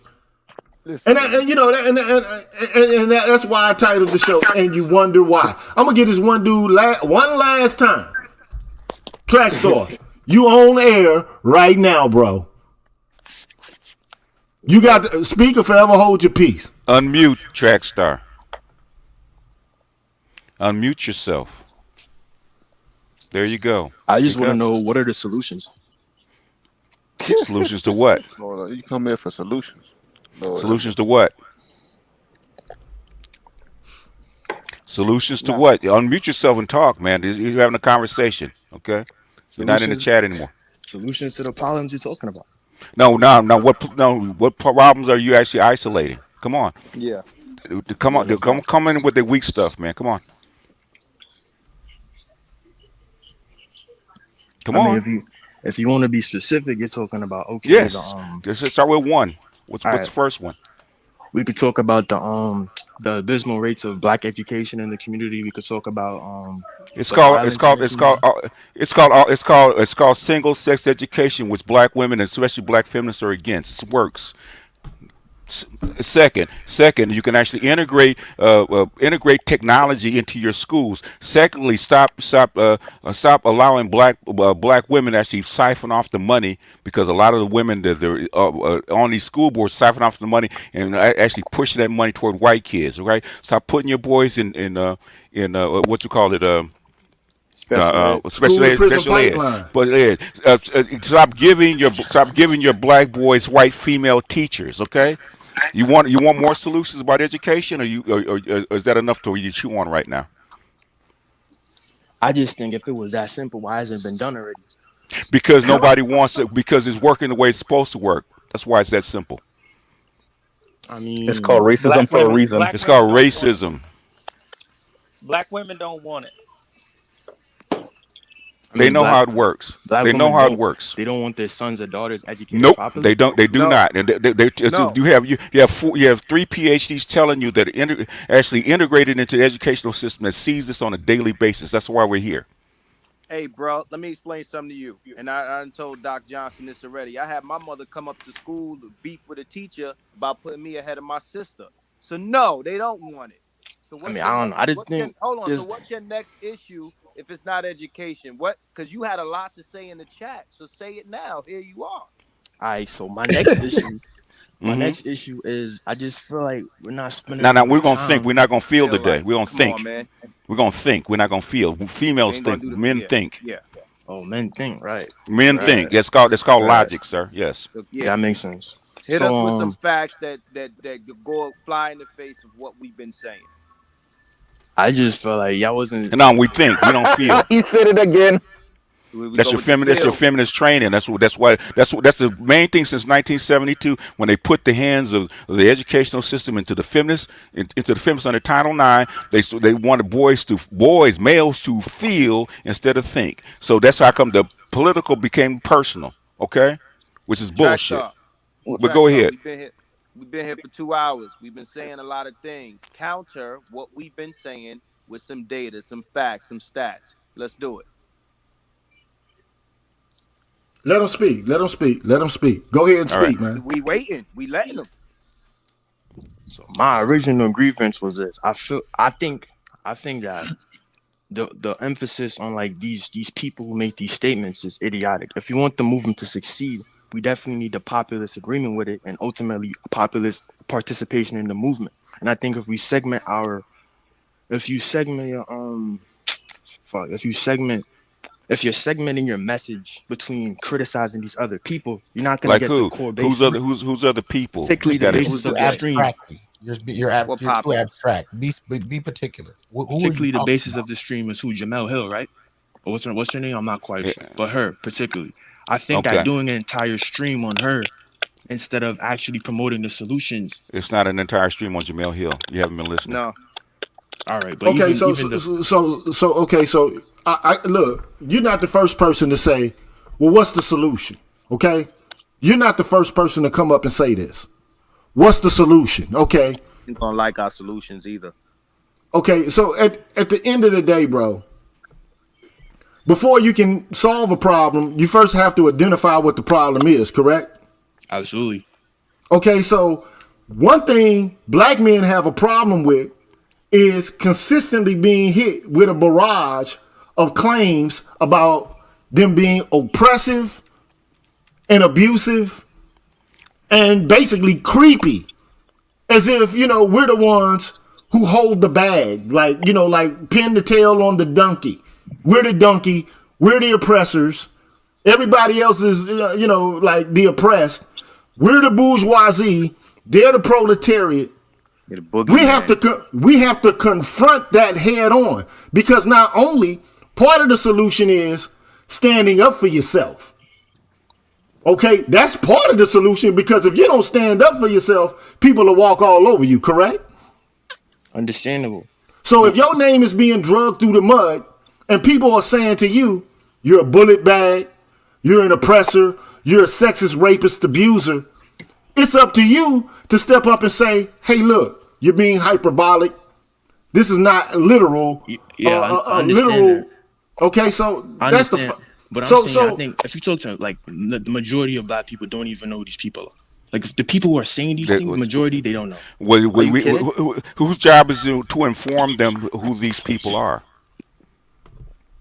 If they don't know, whose job is it to inform them? But I mean, in an honest, answer my question. Ask my question first. If we don't know who these people are, and these people are actually pulling the levers, like the Wizard of Oz behind the curtain, whose job is to inform them who pulls the levers?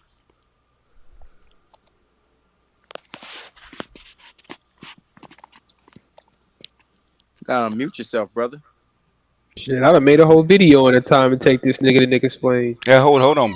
Calm down, like this. I know you want to go at him, but look. Hold on. So what I noticed from his comments was, basically, he probably went to college. He took some feminist courses. Like black men have been like penis twisted, for a lack of a better term. You've been penis twisted into being guilt laden. Yeah, about to say. That's another thing I'm saying though, man. It's like if you want to get this mainstream, like I don't think it is mainstream already. Why you think they're reacting to it? Why Jamel Hill talking about it is, guess what? Jamel Hill is mainstream, sir. But she's on. I mean, that's mainstream, sir. Jamel Hill's on ESPN, bro. That's mainstream, sir. But most people don't know her views about things. Like most people on Twitter looking at it. Can I address the young man real quick? Do you understand how things permeate? Do you understand that? Explain permeate to him. Okay, how things go out into the environment. Do you understand how that works? You're right. Half of the women that are regurgitating feminist talking points right now don't know one feminist. One author. They don't know who Bell Hooks is. They don't know Audre Lorde. They don't know any of these people. But yet they use the same rhetoric from somebody they never met from 50 years ago, 40 years ago, 30 years ago. Am I right or am I wrong? You can say that. Oh, no, that's not what I asked you. Wait. I asked you a question. Am I right or am I wrong? Why keep muting himself? I don't know. Well, you're subjecting them to the Socratic method, man. Look. Okay. My apologies. Let the professors take over. Go ahead, professor. So what I don't want to do is, condemn this guy, because like at one point in time, many of you were probably forced to think like he thinks. You know what I'm saying? Or No. I was born this way. Well, okay, all right, motherfucker. All right, Mr. Redfield. I don't think like he thinks, my nigga. I'm 20. Well, some guys are able to avoid, the indoctrination. Some people are not. Like, Okay, well, Take over, Doc. Take over. All I'm trying to do is have a dialogue with the guy. I don't even know how old he is. He sounds like he's a younger black guy. Okay, probably not even 30 years old. Okay, I'm over 50. Okay, so I've lived a lifetime. I've seen a lot. I've read a lot. I've been made privy to a lot. Yeah, it's true. Most people don't know who Bell Hooks is. They don't know who Kimberly Crenshaw is. They don't know who, Audre Lorde is. They don't know who Michelle Wallace is. They don't know who a whole host of people are. But like the guy was talking about permeation. Permeation is like water entering into a sponge and moving into every nook and cranny of the sponge, absorbing space within it. So typically what ends up happening is things get theorized about in the academy, or like think tanks that are ancillary or like that exist on the fringes of the academy. Okay, so you get things that are occurring in the academy, then they filter out into popular culture, and then people who really have like only a first order understanding, they don't have, and there's a difference between first order understanding of a concept, second order and third order understanding of a concept. Okay. Most of these people, man, issuing these talking points only have a first order understanding. They understand it at face value.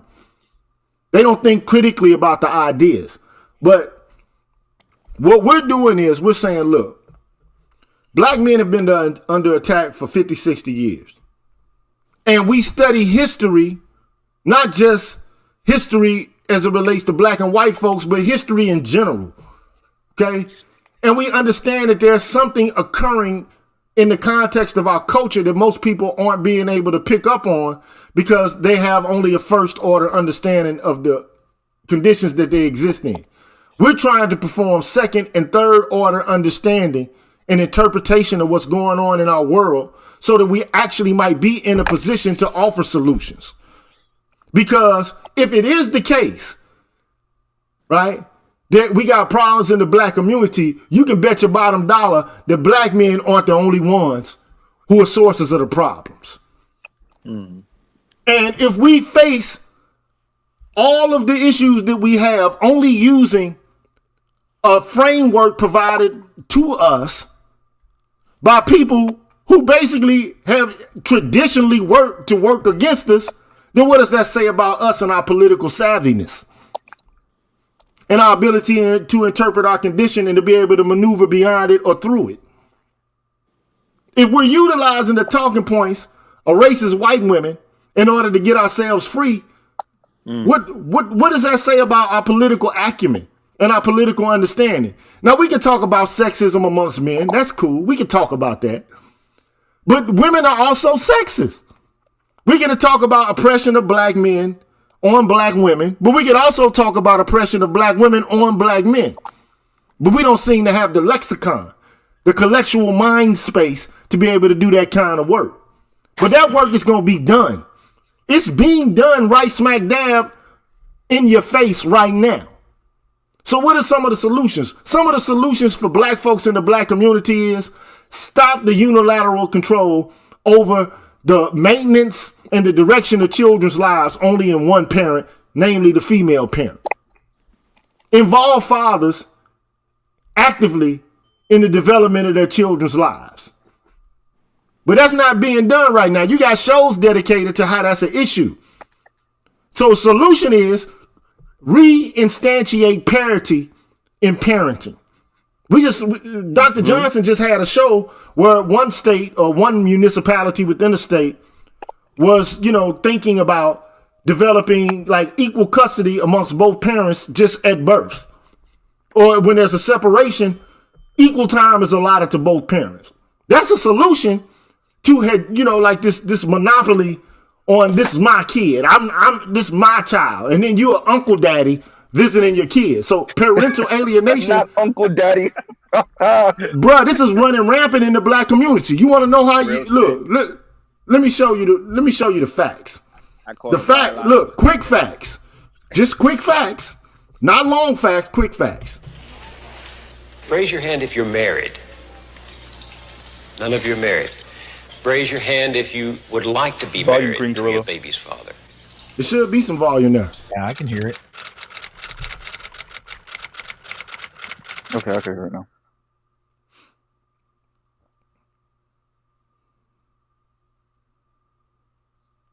One.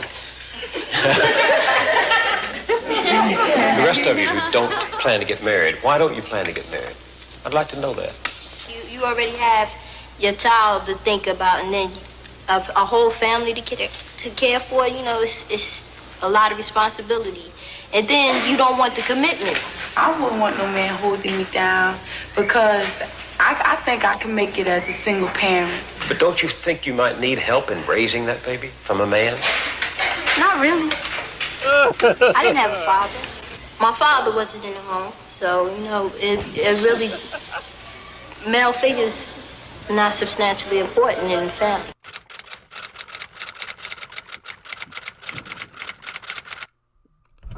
So we gotta change that. We gotta change that. That's an issue, and that's an issue that only came about after black people moved from the South to the North and the Midwest, and then we're giving public aid.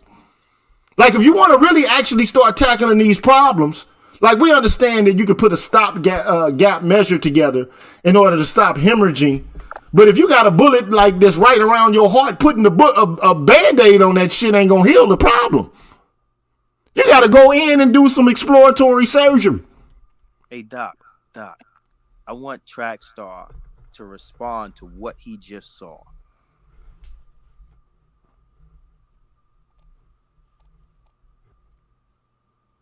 Well, look, I'm not gonna put this man on the spot. You know what I'm saying? Like, I'm on the spot. He put himself on the spot. He sure did. He wanted Rue, I see you, dog. Rue. Yeah, look, this nigga. Okay. He came up twice, GG. Yeah. Okay, well, okay, motherfucker, you on the spot then. Hassan say you on the spot. You on the spot, goddammit.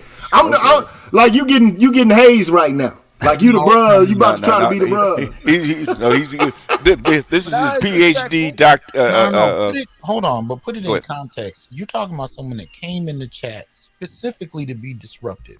He didn't come up here 3 separate times with these mic issues that don't seem to need to exist because he keeps hitting the mute button. And when we do give him a chance to talk, it takes him half hour to say something, and then he's in and out in the midst of that. So we're not putting him on the spot. He put himself on the spot. You've given him ample information. Yep. We're waiting for Fair a response. So I'm like, nobody's calling them names. Nobody's attacking that man. Disrespected him, right? Nobody's called him out his name. Nobody's threatened him. None of that. You came up in here. He hopped in the water 3 times, and now he's bleeding. It is what it is. I'm gonna tell you why else I'm frustrated, because I enjoy listening to the Green Gorilla Show too, even when I'm on it. I want to hear what brothers have to say, but this is a whole segue that we've gone on specifically because of this one guy. And I'm like, okay, now you're taking away from what I came to learn and listen to as well from the brothers on this panel. So if you're going to do it, respond so we can at least get something out of this exchange. But I'm already a little salty because I wanted to listen to what brothers had to say too. Yeah, he has not stated, not to my knowledge, any of what his angst is. What is your primary angst about what's going on this panel? Beyond feelings. Beyond feelings. Profile picture. Even if it is feelings, at least express that. I don't want to hear no goddamn feelings. Calm down, Hassan. Put the knife away. The problem is, and I think Dr. Neal will bear this out, is the black church. We are not the prophetic leaders that black women see. You know what I'm saying? To give them the liberation. You know, black liberation theology has told black women, because they have participated, right, through the church, rather not out on the grounds actually, you know, shooting guns, but through the church, because they participated, you know, in their own freedom struggle through education, you know, as the main aim. They see, because they are now excelling in education, right? They are the new leaders of this theology. Yeah. Let me ask this to the PhDs, to the doctors, right? And this is something that just popped up in my mind. Maybe Dr. Neal probably can answer this probably better than anybody else. Is what black men think of as liberation and freedom the same thing as black women think of it? Because that might be a fundamental difference. What their outcome, what they want is their outcome, and what we want is our outcome, may be completely different. Is that possible? Yeah, I would agree with that. That there are real gendered differences when you look at us. I mean, even when you think about radicalism, as Gigi has outlined here on this place and how we've understood it. Much of that radicalism, is shaped by male experience. You know what I mean? And the people that we've named, your Garveys, and you've talked about, Malcolm X, and you've got your Panthers, and so many other people in that tradition. I mean, it comes out of this male experience where you want more than just inclusion. You know what I mean? And I think that is it. Men are willing to make the necessary. Here's the thing: the necessary risks, or take the necessary risks that would bring about this type of freedom. You know what I mean? That's why these women are risk averse. This is risk averse politics. This is the kind of politics that doesn't require for any real conflict with the white capitalist system. They can get in conflict with us all day long because we have no power. Okay, but this is a disposition that they have that is amenable to the present order, that they exist in, and so their notions of freedom are just that they're very limited, very very bourgeois, and that's why we can only like wait and see, with greater representation and enfranchisement of these women in power. We can only wait and see, what it's going to look like when power really begins to buck against them, and when they begin to get challenges from places where they didn't expect challenges would come. Okay, like the Latinas, like the Asians. There is a possibility that you're going to have some white women who are going to get tired of being shamed by black women. White feminists going to get tired of being shamed by black women, or get tired of having to, listen to their demands or what have you, and just make the decision to just go on their own, and we're just going to pursue our interests, and we're not going to be trying to be inclusive. You want some real power, you got to struggle for it. So yeah, to answer your question, there are real differences. So let me do some Doctor, housekeeping real quick. I'm sorry. Let me do some housekeeping real quick. I want to give a shout out to Dead Set Anime. He says, just like ignorance of the law is no excuse, ignorance of the subject is no excuse either. You will face the outcomes all the same. So shout out to Dead Set Anime. I want to give also a shout out to, and this is a long time coming. He says, scholarship, Rue to the Qs. I see you, dog team. Rue to you, brother. Also, I want to give a shout out to Vince Carter. He says, what about religion? Becoming atheist, detaching from all religion and spirituality helped me become liberated psychologically. And, I'm not going to deal with the theological issues right now. I didn't bring up the religious issue myself. But theological concerns aside, black men, have a right to protect their self-image. That's part of politics as well. I mean, just imagine being in a relationship and you're constantly being nagged by the person who's your counterpart. They're constantly telling you how you fucking up. They're constantly drawing out your shortcomings and where you fail. But they act as if they're perfect. Like, they're magical and shit. Like, all I ever do is work for the relationship and you do nothing. That's what black men are hearing. Now, if you want to talk about feelings, what does it feel like to be in a relationship with somebody?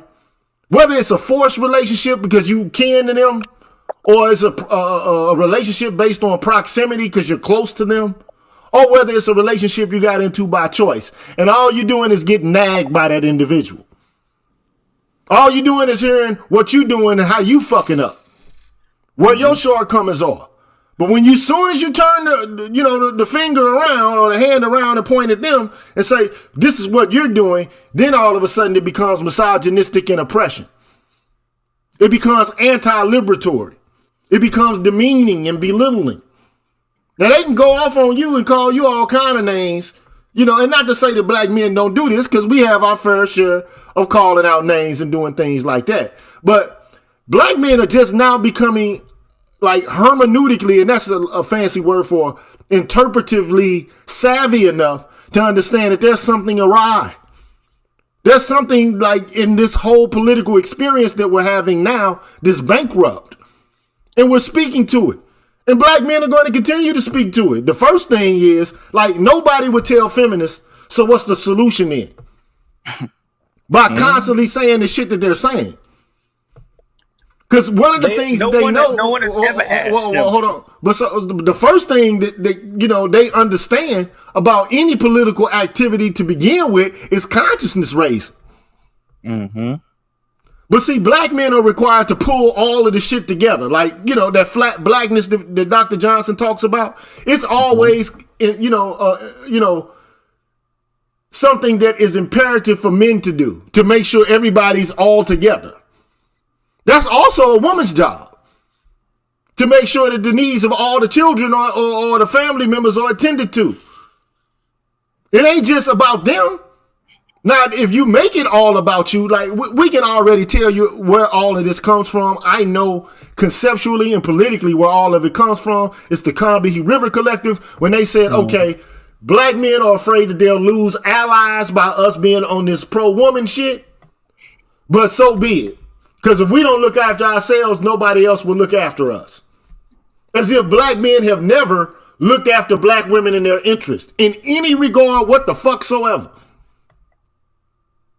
Like all we ever did was ignore women. Like we haven't been their fathers, their brothers. Like men don't become violent on behalf of women. Like men don't lay down or risk their lives on behalf of women. Like it never occurs. Then you take the cases from a small amount of black men, and then you take that, extrapolate from that, and apply it to all black men. That's another thing. And then to call us abusers when it's already scientifically, objectively known that women are more abusive. They are more prone to strike first and more often than men. But yet, at the same time, they want to guilt us. And look, I know the woman who developed the Duluth model of domestic violence. Her name is Ellen Pence. And most of it was some bullshit. You can't fabricate policy based on ideology and expect to have a good result or consequences that flow from that. It just doesn't work. It's crackpot fucking activism. It's crackpot science.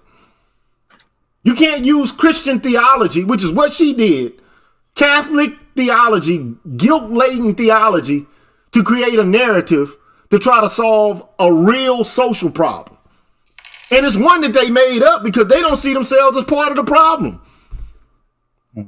How can you have a fucking social problem that you're connected to intimately? Like, no pun intended. You're intricately and intimately connected to the problem, but all you do is blame others other than yourself for it. You don't want to have any, culpability what the fuck soever.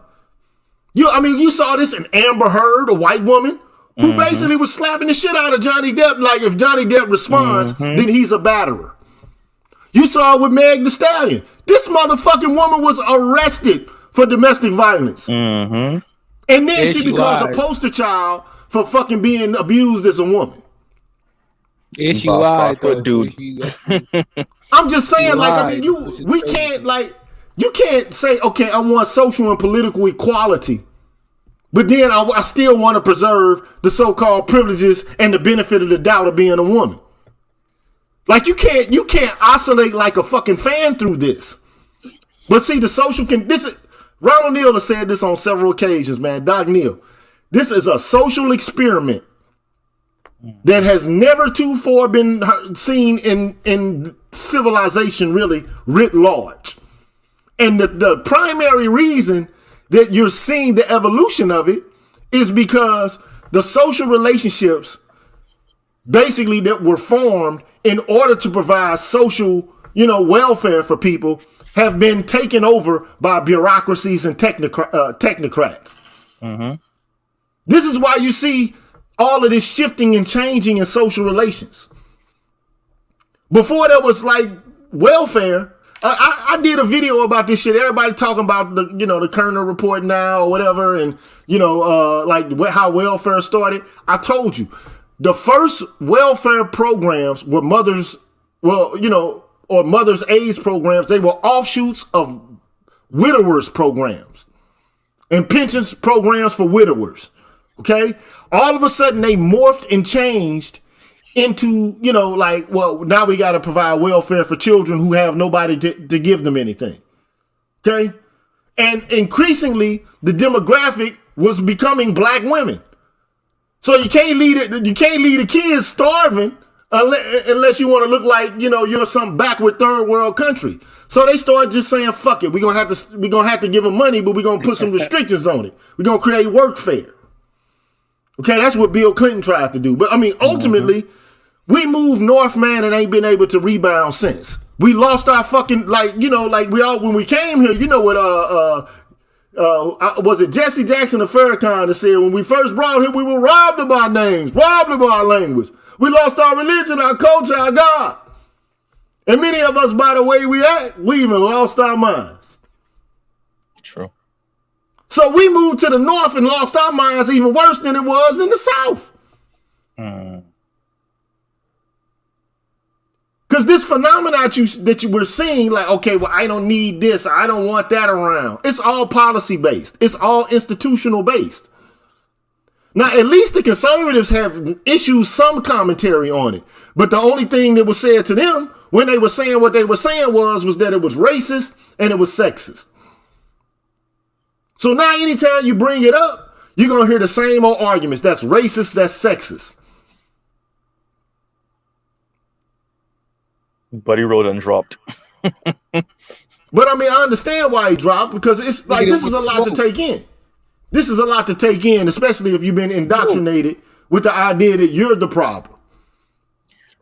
And I mean, at least men in the 60s, like you had in the 70s and the 80s, were at least saying vocally, we have an issue. There is a problem. There's a disconnect. And it's growing. It's getting worse. And it's still getting worse. This is like a rash that's spreading. And now you got people so callous. Go ahead, Doc. I just want to say this, man. The other thing that we have to acknowledge, man, is that the so-called Black Intellectual Project of the last 50 years has been an utter failure, man. There we go. It's been an utter failure. Okay. And I say that because we can't point to too many people. I can't think to people. You know, we all are familiar with Dr. Curry's work and the Man Knot and what have you, and the deep, you know, existential wrestling that he does in that book. We don't have, you know, a plethora of texts like that and scholars with that type of commitment. We just don't. The neoliberal project has so effectively absorbed black minds. All right, what we know as identity politics has so tainted and whitewashed thinking and productivity that, you know, we don't have counter voices. There is no Socratic project. You know what I mean? I mean, it's like, you know, Jews are always arguing amongst themselves. They've been doing that for centuries. You know what I'm saying? You know, we assume that there's this. I mean, yeah, they do have this kind of umbrella thing with them. You know, there's a code, but within that, there's always been debate. There's always been back and forth and what have you. And there's always, you always have people who are concerned about the future. We've dropped the ball, man.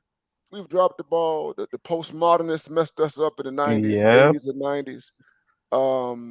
And that has contributed to it. You know what I mean? You know, even with the feminists and even the womanists, they don't debate amongst themselves. They're afraid to debate amongst themselves. It's like it's an unspoken rule that you don't, you know, engage in any type of, you know, intellectual jousting with people that you disagree with.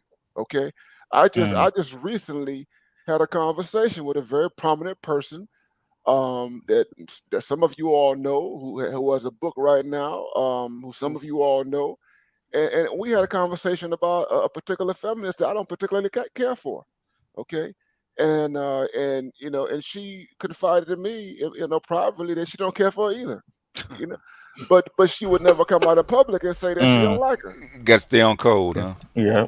But see, that's and look, you speaking to the issue right there. Like, let me just say this. The extent to which, as a black academician, you feel like you have to espouse heterodoxy. I mean, orthodoxy. Okay? Like, and if you violate the orthodoxy, then you are somehow committing an act of what do they call it in Christianity? If you are heretical, that's heresy. Heresy. You're committing an act of heresy. It's heresy. Yeah. So I mean, like I thought the academy was the place where every idea would be subject to scrutiny. Mm-hmm. But you don't get that with these programs, especially with black scholars. Don't they call that peer review, sir? There is no peer review anymore. There's peer. I'm gonna tell you what there is. Go ahead. There's peer coercion. Ooh. No, seriously, bro. Like, I mean, you got to think about it. At the current moment, if you want to get hired at the university, anywhere in the world, damn near, the Western world, you have to offer a diversity and inclusion statement. And ultimately what that is, like, Tommy Curry has already done the work on diversity and inclusion. First of all, it's not inclusive at all. All it is the means by which technocrats have to separate the wheat from the chaff. Those people who they think are closer to the orthodoxy and those that they think will be problematic and challenge it. Okay? And so therefore, I mean, and look at the structure and the demographic of the university and who's actually the fat cats there. The faces ain't really changed. I mean, you see more women there, but I mean, you don't really see that many radically different kinds of people at these places. So is the black manosphere the modern day Martin Luther? I would say this. I would say that it's a subaltern, like if you want to use Nancy Fraser's terms, it's a subaltern public. No, well, now you got to unwrap that. It's a public, there's a viewpoint that's emerging. It's an emerging public that is underneath the surface, that is being critical of the status quo. Yes, and you need it's a counter public. You need counter publics. You have to have them, especially in a so-called free society, one that's predicated upon the freedom of speech. This is why Jordan Peterson took off. Because his whole phenomenon was basically predicated upon the notion of free speech. Who can say what and who can't say what. So now, look, Judith Butler's work is based on the work of Michel Foucault. Michel Foucault is connected to Derrida and the French intellectuals, and all of them motherfuckers want attention. Like, in order to be a French intellectual, you gotta be like a superstar or some shit. So you gotta say radical things. And that's how you draw attention. You got to think radically to such an extent that people are actually start to buy into, not necessarily buy into it, but just give you more attention. Sounds French. So now they've come up with this idea of deconstruction. Like, history is nothing more than a series of people trying to control narratives or scripts about reality itself. And truth doesn't matter.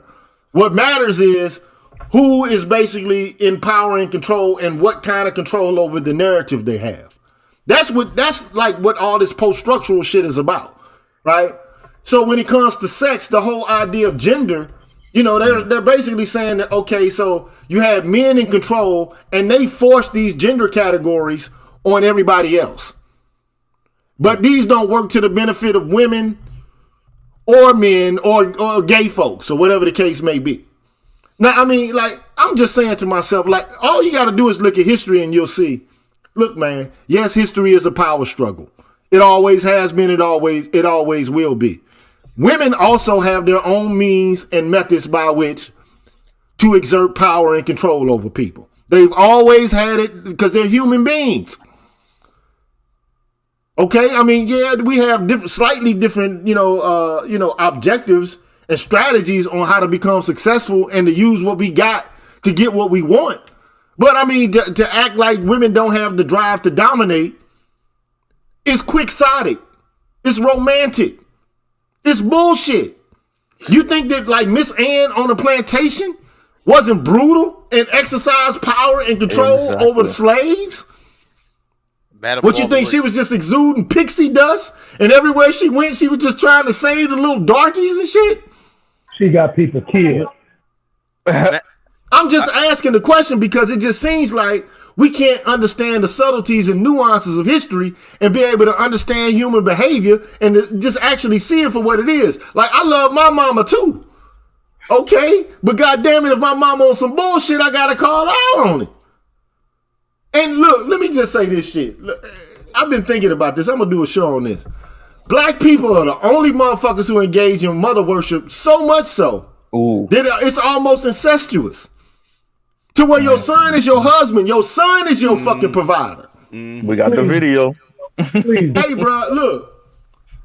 We the only community where if you become successful, you are obligated to buy your mama a house. Mama a house, of course. I already knew you was gonna say that. I couldn't even wait for him to get to the period. I knew he was gonna say that. How many white boys made songs about how they about to lace their mamas up with jewelry and cars and shit? Yeah. Eminem, like, now my mom thinks Eminem want to put his mama in the closet.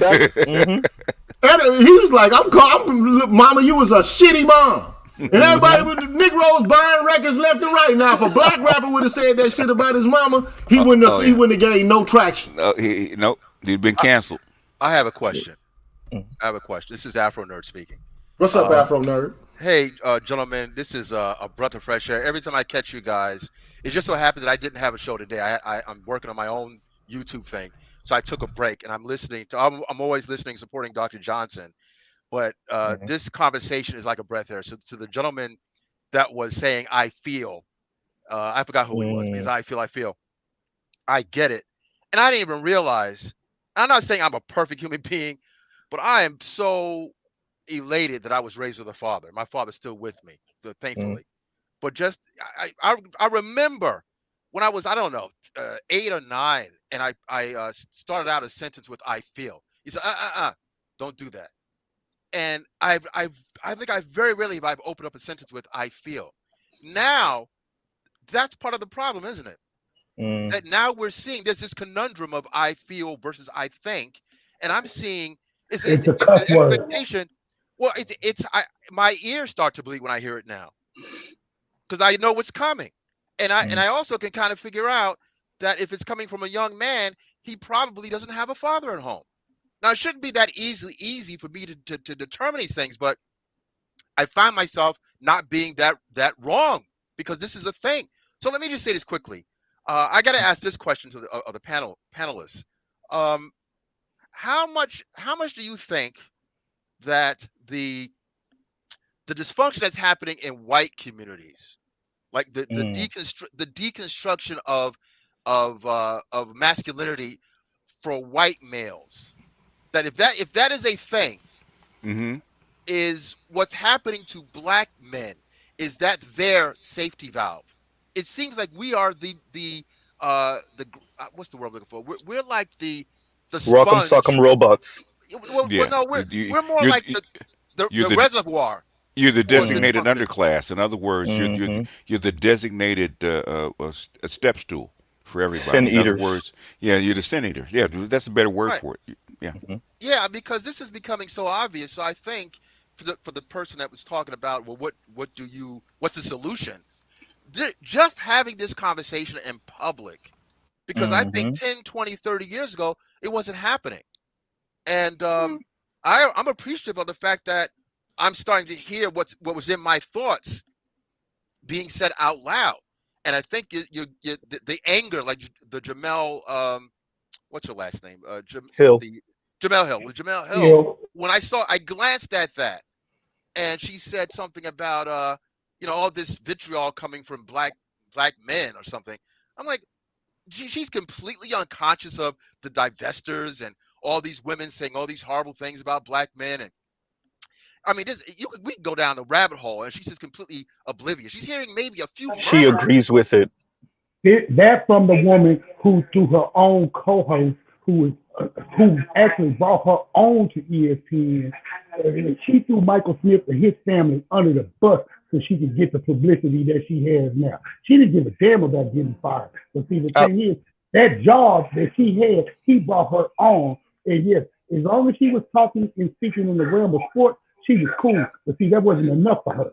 Because she, all along, she was a feminist, an undercover feminist that had to get it out. And she started off by railing in sports, and then she's going to move herself on. But before we take it just a step further, I wanted to kind of retreat back to when we were speaking about Goldman Sachs. I didn't get a chance to ask you, gentlemen. I want to ask y'all this. Remember a year ago, Goldman Sachs said they were giving $100 billion to black women? And we all 10 heard billion, this? 10 billion.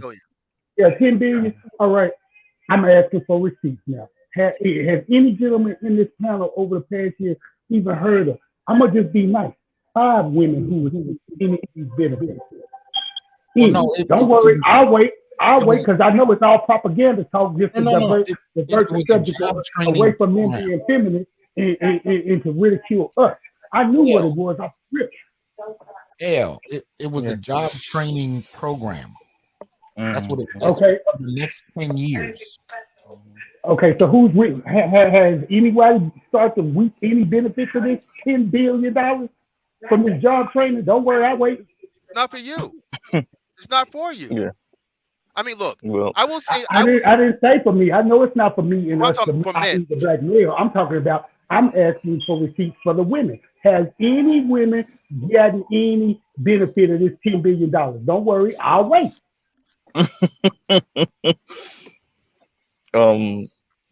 Well, but look, I don't know anyone. the program, like Dr. Johnson said, it's a job training program. We already know. Like, look, that's why Dr. Johnson reading Errol Miller's paper earlier this week, why it was important. Because basically what Errol Miller demonstrated was that increasingly the strategy used by white society is to elevate women and to marginalize men. That's a neo-colonial. That's why I brought Dr. Johnson and Dr. Neal here, because they understand the dynamics of that kind of strategy. And they can contextualize it historically, right? Because it's a racial strategy. It's an outgroup strategy. We already know. No society, no group of men or women are threatened by another group of women. Now you can imagine yourself to be Wakandian warriors or whatever the case may be, but I mean, like, I'm not even trying to be like. I know it's funny because it might sound satirical, but I mean, the tragedy of it is that shit has never worked in world history. No society has ever been able to gain a foothold holistically. Like, I mean, you might have a group of people who are acting as a buffer class or a Brahmin class, okay, and exploiting, neo-colonialism for their own benefit or their gain. But you've never seen radical revolutionary action grow out of that. But the unfortunate part of it all is, all of this shit is connected, like I said earlier, it's connected to post-structural modern thought, whereby the only thing that's required to be radical is the proliferation of a bunch of fucked up jargon that really has no basis in reality what the fuck soever. It's like trying to imitate the hard sciences. Well, okay, the physicists have a difficult set of language and concepts that they have. So, we're like these literature motherfuckers. We gonna do the same thing. Like, you don't have to jump through that many intellectual, conceptual hoops in order to, lay out, a schematic on what's happening problematically socially. You just don't need it. Okay, so, but I mean, at the end of the day, what they did is they said all binaries are forms of oppression. So to their credit, like black-white binaries exist, okay? But then they took it and said, okay, well, let's apply it to other areas. So male-female binaries are oppressive. or persons who are patriarchs and people who are non-patriarchal, or that's an oppressive scheme. So I mean, now we've gotten to the point to where you got a group of people who think that there is like nothing other than, like, Judith Butler took Michel Foucault and Derrida Stott in order to write, or to propose her thesis on undoing gender, which is basically predicated on the idea that gender is fluid. Like, this just smacks against all reality. But we know that, okay, so not everybody expresses themselves in the exact same way. That's a fucking truism. There's nothing revolutionary there. Nothing at all. But what is revolutionary is to argue that, like, sex exists on a continuum. Like, look, either a motherfucker can give birth or they can't. Either you got a preponderance of estrogen. Now, we know that there's, like, in between, like, some women have more estrogen than others. Some women have more testosterone than others, or whatever. We already know that's a truism. It's true of men. Okay? Like, some women are larger than men. That's a truism. Our community is most of them. Like, I mean, like, there's nothing radical there. But it is radical to say that the idea of assigning someone a category of male or female, when human beings have been doing this shit, like, pre-societally, have been doing this. That's some radical shit. So now you got people who are studying in these programs, and they're saying, okay, well, the very idea that there's a differentiation between men and women is oppressive. So now you got white transgender women, motherfucker who was a white dude, becomes a white woman by choice. Now they can point out to you that you're part of the patriarchy and you're privileged. Man, get the fuck out of here. You mean to tell me I'm privileged as a black man in the United States of America while you go out and live some fantasy world and want to do so without any fucking criticism whatsoever? You want to participate in fucking races with women, biological women, and don't want them to say shit or anybody else to say shit.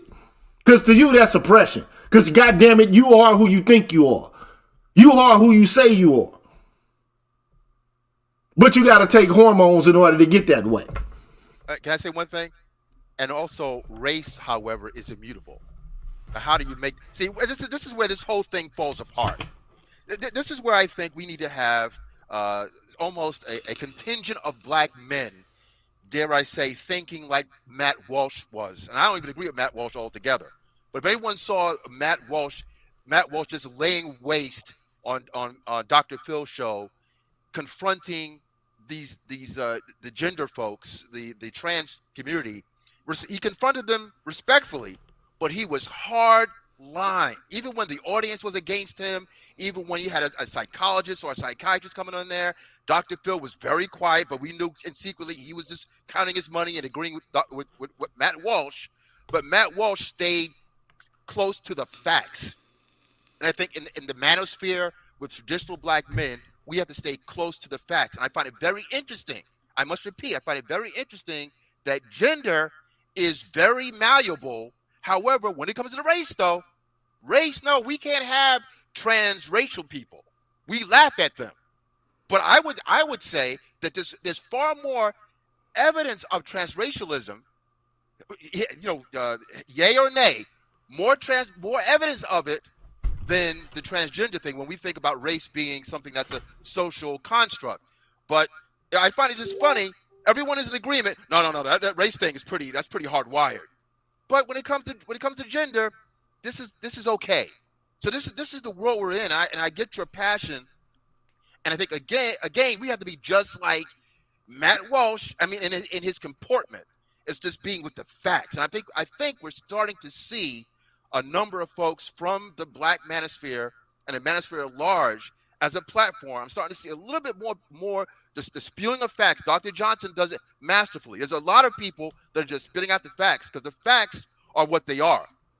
But the problem though is these people, they act like there are not any objective facts which push back against their ideals. So I mean, they're involved in a project of deconstruction. That's what this shit is. It's called deconstruction. Okay, they're going to deconstruct the oppressive narratives and discourses that permeate literature and politics. I mean, and they think that how are they doing so? It doesn't require any action. That's the problem. All it requires is hashtags, stickers, Facebook, Twitter accounts, and a corporate job. And then the boycott month, individual people who they feel don't, basically adhere to the orthodoxy. That's not radical politics, bruh. And unfortunately, the black nationalists have fallen prey to this shit. Everybody's on board with this shit. There is we're not having real candid conversations anymore.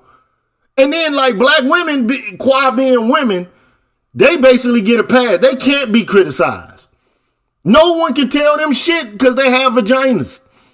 But they can say anything they want to or do anything they want to and not be under the purview of anyone. How's that helping them or anyone else?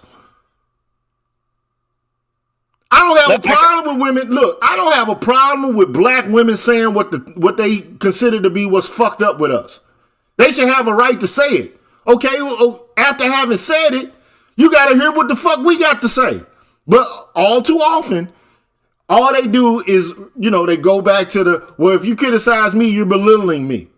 But you can have classes, scholars, fellowships, policy initiatives, all this shit, which confirm your ability to caricaturize us and demonize us and put us in, under the microscope and to, basically display us in the worst possible light. As soon as we say some shit about y'all, we hate the black girl magic. We fucking with black woman's progress. We spiteful. We just, we're engaged in something that's ignorant. That's why when I hear all these people like Nicki Minaj and all these other people trying to use these lines, I'm like, wait a minute. You can't be serious. You wonder why black men are saying the shit that they're saying. You wonder. I can't for the life of me wonder why you wonder why. I for the life of me, I'm not really actually, spellbound by it because I understand exactly what it is. It's a fucking form of stonewalling. It's what this shit is. Basically, we don't have to have your conversation. You have to have our conversation. If you don't accept our conversational talking points, then you're part of the problem. And for far too long, the academy, all these scholars, most of them are some fucking cowards. Well, look, part of this goes back to the whole thing about I think versus I feel. Because now we can't have, facts aren't exactly objective anymore. In other words, you could be whatever you want to be. I mean, everything is kind of connected in a way. This kind of new mind state. This everything is morphism. We can just do what we want to do. We can do how we feel. So if feelings don't equate to facts, as we all know in this panel. So when you bring up someone like Nicki Minaj, I mean, for anyone who wants to put her as some kind of poster child for black feminism, they can have at it. But I think that what happened with her, I mean, we could talk about exactly who she is. I thought she should have been canceled so many years ago when she had that looking ass niggas thing about Malcolm X. The irony. Well, she had the thing with Rosa Parks too. Both of them. What got me? This is where a lot of this stuff falls apart. Where even when it comes to R. Kelly and all these other people, where they should have been canceled 20 years ago. We knew what R. Kelly was about, but women were still letting his music play on radio. I mean, this kind of weirdness where we can't look at something square anymore is baffling. But even with someone like Nicki Minaj, specifically, what I thought, because Malcolm X was my hero. All right, so I get very passionate about him, and Dr. King too. But the fact that you would use his image in such a disrespectful way when he ironically took the hit for black women because of his stance with the Honorable Elijah Muhammad and what he allegedly was doing with impregnating some of the members of the Nation of Islam. So he took a bullet, literally and figuratively, to protect in a kind of chivalrous way, and now you use him for looking ass niggas. Well, Nicki Minaj, she's had more than one incident where she's proven to not really care about black women. But she's a spokesman now. If you That's the no, problem. not really. I mean, if you look at who her husband is, and the whole fiasco with her brother, basically being a pedophile and defending him. But Nicki Minaj has other things going on. Like Nicki Minaj flames the whole ADOS, Foundational Black American movement as being divisive. But then as soon as Michael B. Jordan decided to use the word Juve for his rum line, she immediately said that he wasn't Caribbean and he shouldn't be able to use Juve. And it's like, hold up, I thought we all supposed to be black. And then first thing she did is said Michael B. Jordan, who's by all accounts one of the most likable African American men as far as being mild and being well liked in popular media. She attacked Michael B. Jordan. I mean, who attacks Michael B. Jordan? It's open season on black men. We getting close to the 3-hour mark, man. And, I don't want to be disrespectful to people who are here. I know they got other things to do. I really thank all you brothers for coming in and, having some input and some things to say, man. This is a good place to say it. One of the things I think that black men need to be doing is consciousness raising. So a lot of y'all say, well, what's the solutions? Well, I mean, like overnight, all of the issues are just going to, evaporate because some practical man developed some practical problem, which I think we need. Okay, it's a sincere point to make, but at the same time, it's also a cop out when you say that, but you don't offer any damn solutions yourself. Well, Gigi, do you mind if I say something real quick? Because I wanted to hop on and make a comment and ask a question about something. Yes, sir. Something that that BGS actually brought up.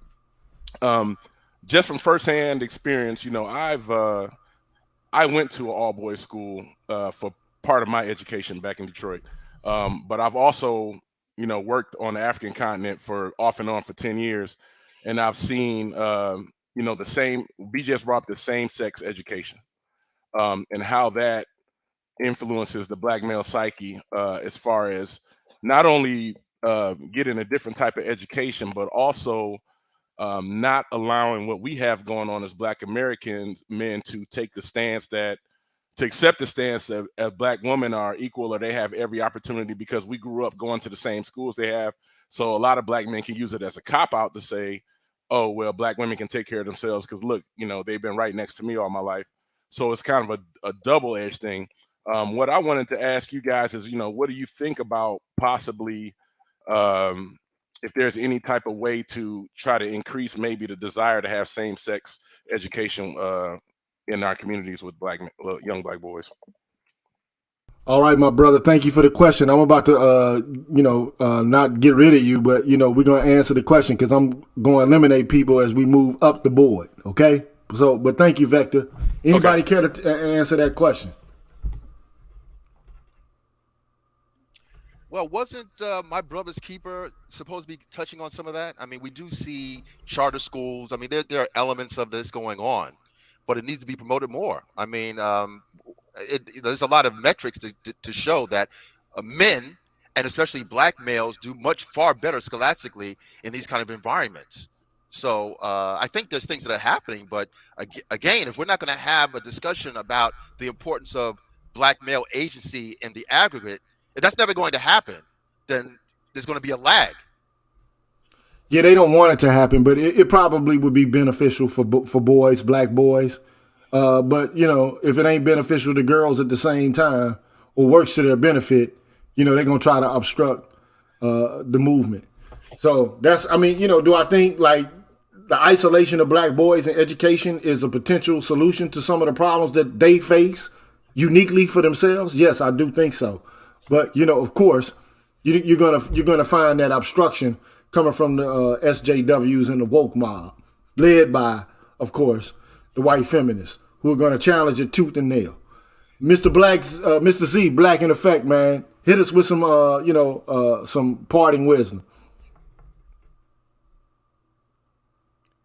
Okay, Black in Effect is not available. Vector 133, man, hit us with some. Oh well, I posted him out. Alpha Nerd, man, hit us with some, words of wisdom as we exit this thing. Well, like I said, we have to congratulate ourselves to a certain degree by even having this kind of format, these forums. I was listening to another show, Lapeef Network, where they're actually starting to get a little bit of a framework. I think black male alphas is something that's going on. So I think the bottom line is the conversation is happening. We have to start to make what we say into something that is real. And you have to be patient, but I think it is coming. I think black men are rising.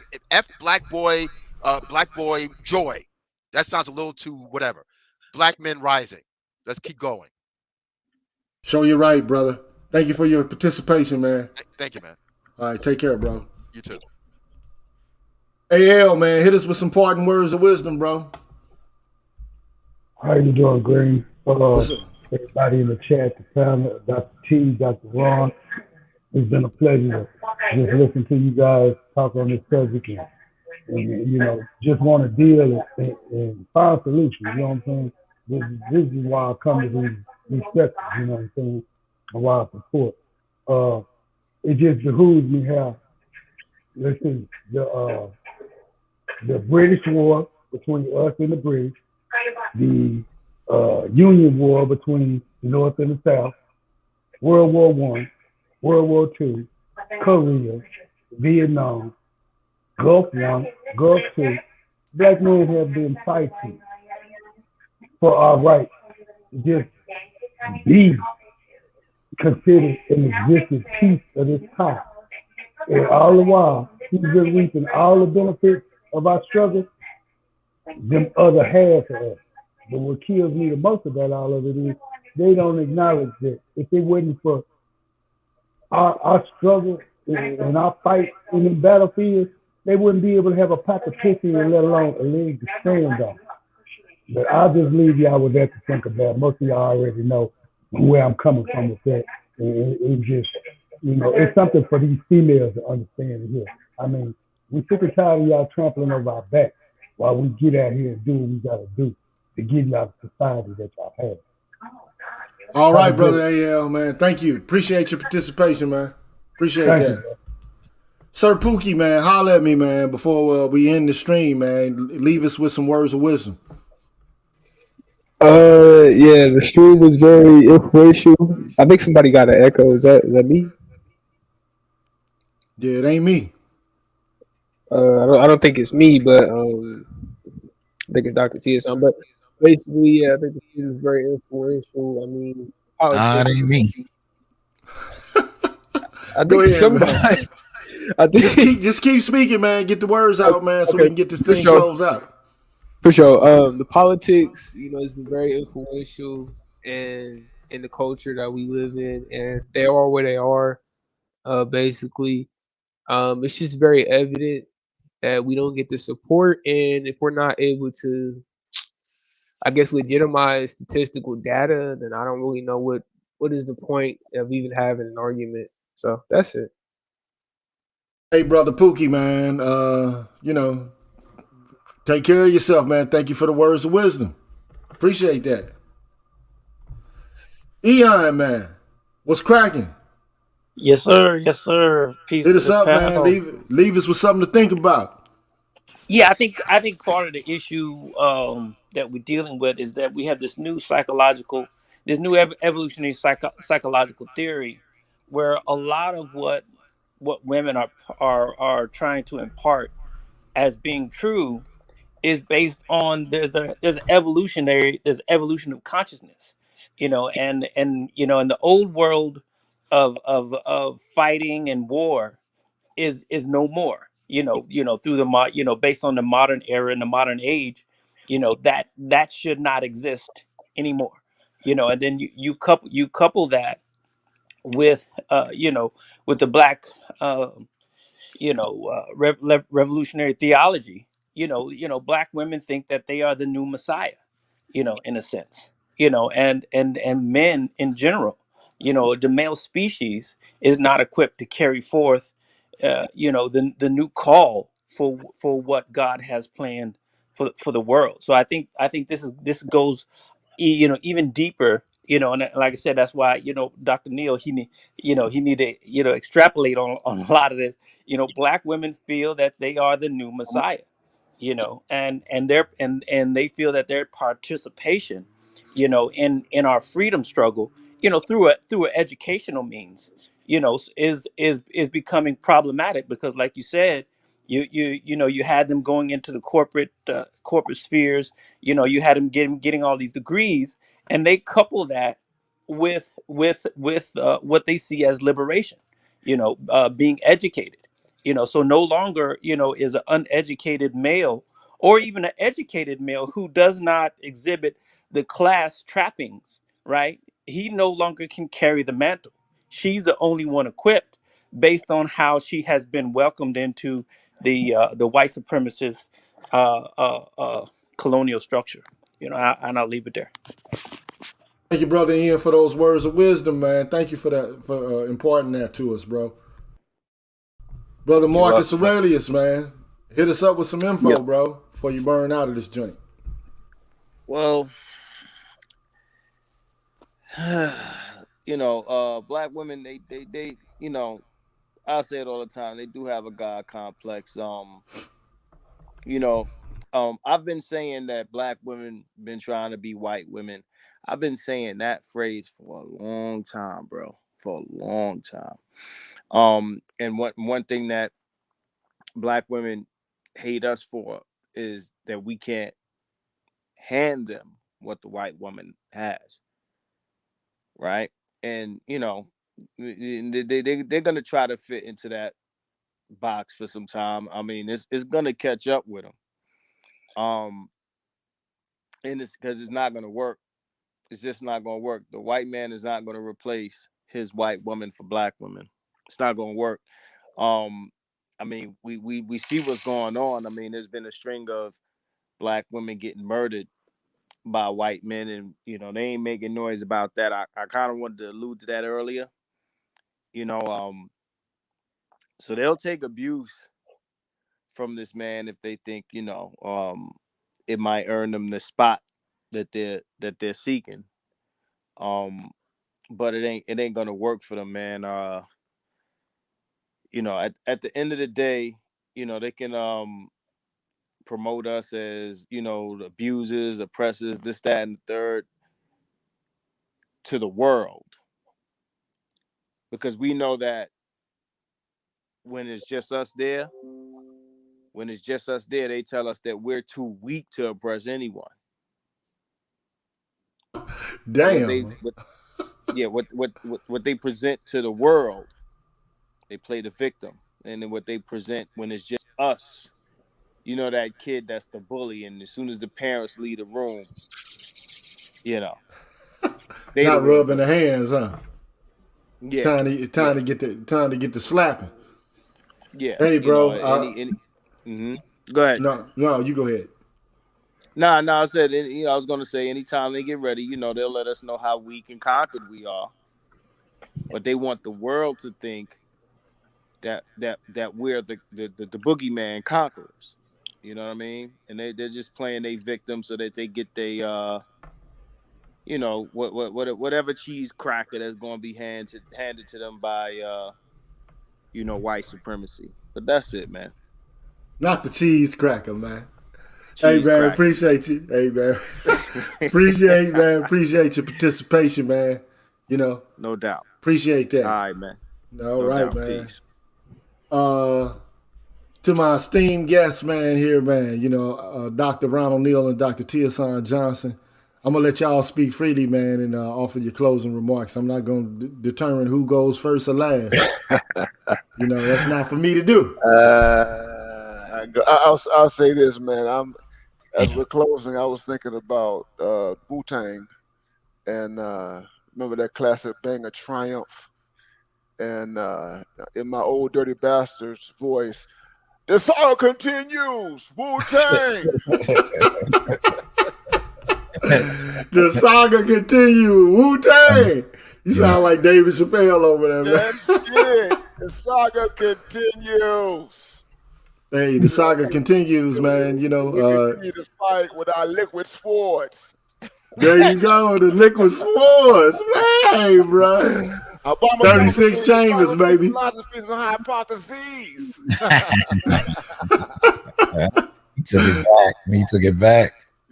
That's all I got to say, man. We continue to do our thing, man. And you know, I just wanted to say I know you took a break, and we all need to take breaks, man. And you know, I've been scaling back some myself, man, because our content, you know, in this situation that we're in, man, it can be, it is not can be, but it is, you know, disconcerting, man. You know what I mean? And we have to have fun. And we have to breathe, and we have to live, and everything, man. And so I just want to say all the brothers and you guys, man, to be sure to balance things out.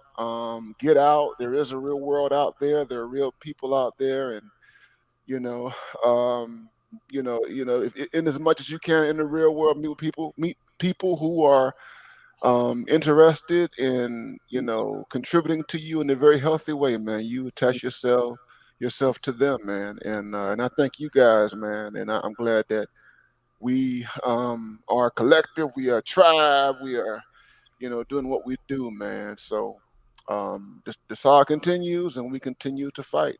We fight another day. Peace out. Hey man, thank you so much, Dr. Ramanil, for coming here, man, and blessing us with your presence, man. Appreciate that. Appreciate that. Hey man, let me just say, I was gonna say before he left, if you don't know what having fun is, go watch the last few videos on Dr. Neal's channel he posted today. He's getting it in, man. Right. He's getting it in. Whether he's out of the country or in the country, he's getting it in, man. But on the real, man, I'm glad you're back. You know, we spoke a few times during your hiatus. You started some new projects. I hope brothers will support the project, especially the Afrobeat Live. You know, dope music. You know what I mean? But we gotta have that. We gotta have that voice back. So I'm selfishly saying thank you on behalf of the brothers in the space that you came back through, man. The only other thing I was gonna say, man, is you know, I get this a lot where people want to come up and they want to dismiss what you're talking about and cut straight to solutions. And usually this tends to be, it's not always, but it tends to be a disingenuous tactic because what we're saying is so uncomfortable. But part of the question that you got to get people to ask is, why is it so uncomfortable? You know, why do you feel so strongly when you hear women being critiqued? That goes to that chivalrous training that many of us black men had growing up that was very much female prioritized.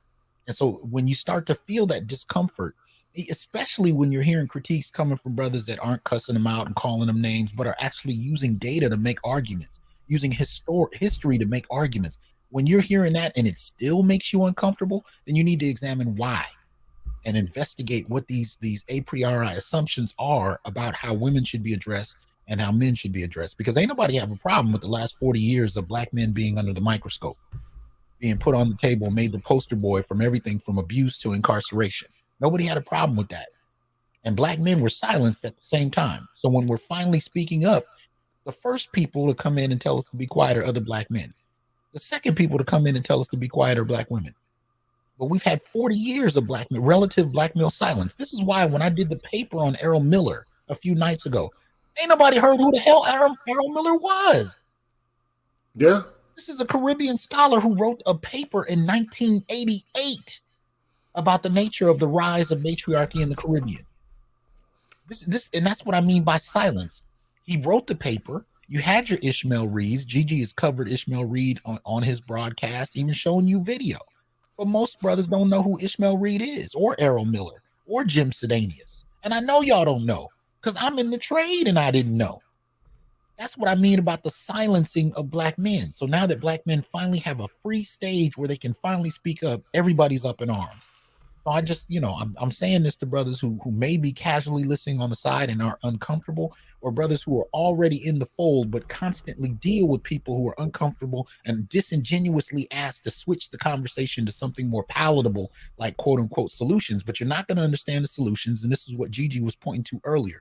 You're not going to understand the solutions if you don't understand the nature of the problem. And when brothers are calling out the context for the problem, which goes deeper than how others have framed black male issues, then you're not going to understand the solutions either. So you do have to listen to the uncomfortable part to get to to be able to understand the solution. Whether you like it or not, or agree with it or not, if you want to understand it, you got to go through the discomfort. And the discomfort is rooted in decades of black male silence. The only reason this is jarring for you is because of how silent black men have had to be. So much so we didn't even have the vocabulary to, you know how many elders reach out to me like, damn, you've been saying something that I've been feeling since I was a kid, but didn't have the words to say. That's what's so important about this moment. Brothers are fabricating the very vocabulary they need to explain it. And the first thing people want to jump up here and do is tell you to be quiet. That's what incenses me. It's a disingenuous gesture. Shut up and listen. Well, I mean, you know, they basically are saying that what you're saying is, they're basically saying that what you're doing is divisive, is not bringing us together, it's creating conflict. And, you know, my retort to that is, you know, shit, on some Rambo shit, they drew first blood. Real talk. Hey, man, they drew first blood. Go ahead, continue, man. No, man, I think you said it, man. They drew first blood, and if somebody's gonna sit around and tell you to keep taking blows, and don't get it twisted, what you showed with Jamel Hill, they're still throwing blows. You know, they're throwing rocks and hiding their hands. I don't know how this happened. Jamel Hill is as familiar as any other Gen Xer about how this shit happened. If you're a Gen Xer, you came up in the Color Purple era. You came up in the era of Beloved, the era of you know, what's the other you know, freaking movies that Oprah put out with her girl. I forget the name right now. Waiting to Exhale, Terry McMillan, all that shit. I mean, you know, all those books and films, right? Supported by the Steven Spielbergs, A-list Hollywood executives putting this stuff out on a global stage. Jamel Hill is well familiar with that. So when she throws rocks and hides her hands about how she doesn't know how this happened, she's a part of the mechanism. She's a part of the gynocracy that is advocating for the dismissal of black male voices at the expense of black men for the benefit of advancing black women. She's well aware and she participates. So, you know, so all of this undue, or what you think is undue anger and rage, is pent up silence about things that have not stopped happening toward black men. So, yeah, and we should have a space to, you know, talk about what we want to talk about and discuss what we want to discuss. And so, you know, I just don't, you know, they wonder why. Yeah. They wonder why, brother. You know, but I'm not going to take up no more of your time, man. I'm hungry as hell. I know some people still in the, you know, trying to come in, but I'm about to close this out because we've been here for 3 hours and 12 minutes, you know. But bless up, man. Appreciate you for coming through, man. And all of the people for coming through, man. I really appreciate it, man. You know, really do, man. I'm going to try to be more consistent with showing up, man, and talking about these issues because I think it's necessary, bro. You know, and we can kind of counterbalance, you know, the whole idea, why is it occurring? Why is it happening? You know, well, it's happening because it's a natural response to the shit you levying at us. And all you're doing is basically doing this so you can have power and control over us while you say that you want to, you know, be freed from, you know, the fetter of power and control that we have over you. It's bullshit. Cut it out. Cut it out. But appreciate you, my brother. I appreciate it, man. And we'll be seeing you soon again. Talking to you soon, bro. Peace. Peace, man. So look here, man. I want to give a shout out to some people, man, who hit me up on the Cash App. Raymond C., Elwood Johnson, Victor, Black Dog, David, Nobody, Brother Truth Be Told, Gold Professor, Tereshe, and Mr. Heat, man. Big up to y'all, man. I appreciate y'all, man. But I'm about to get up out of this joint, man. You know, leave, you know, a message on the Afrobeat Live channel about some shit you want me to talk about. But I want y'all to go visit that channel, man, and just, you know, relax sometimes, man. Listen to the music, man. It's some Afrobeat music, Caribbean music, hip-hop music, all the shit that black men throughout the world have contributed towards music, man. And, you know, we ain't, you know, all together all the time, but, you know, we do have a mutual influence on each other through art and culture in ways that we don't know or sometimes that we acknowledge. So peep that shit out. But at the end of the day, man, you know, you wonder why. Well, I mean, hey, man. Black men are becoming aware of what we've been, you know, gaslighted by, guilt tripped by, and penis twisted by. We're beginning to interpret our reality on our own terms and not just yours. We're tired of constantly being browbeaten with, you know, incessant appeals to white people about our savagery. We're tired of the shameless colonial and neoliberal politics. To me, that's faking in the $3 bill, man. So, at the end of the day, we're offended by fuckery and faux revolutionary politics that really actually is nothing more than neoliberal aspirationalism, man. And at our expense at that. So, we're going to continue to speak. It is what it is. Deal with it. We ain't going nowhere. We in here. But until the next time, fellas, man, I'll holler at y'all, man. One, man. One.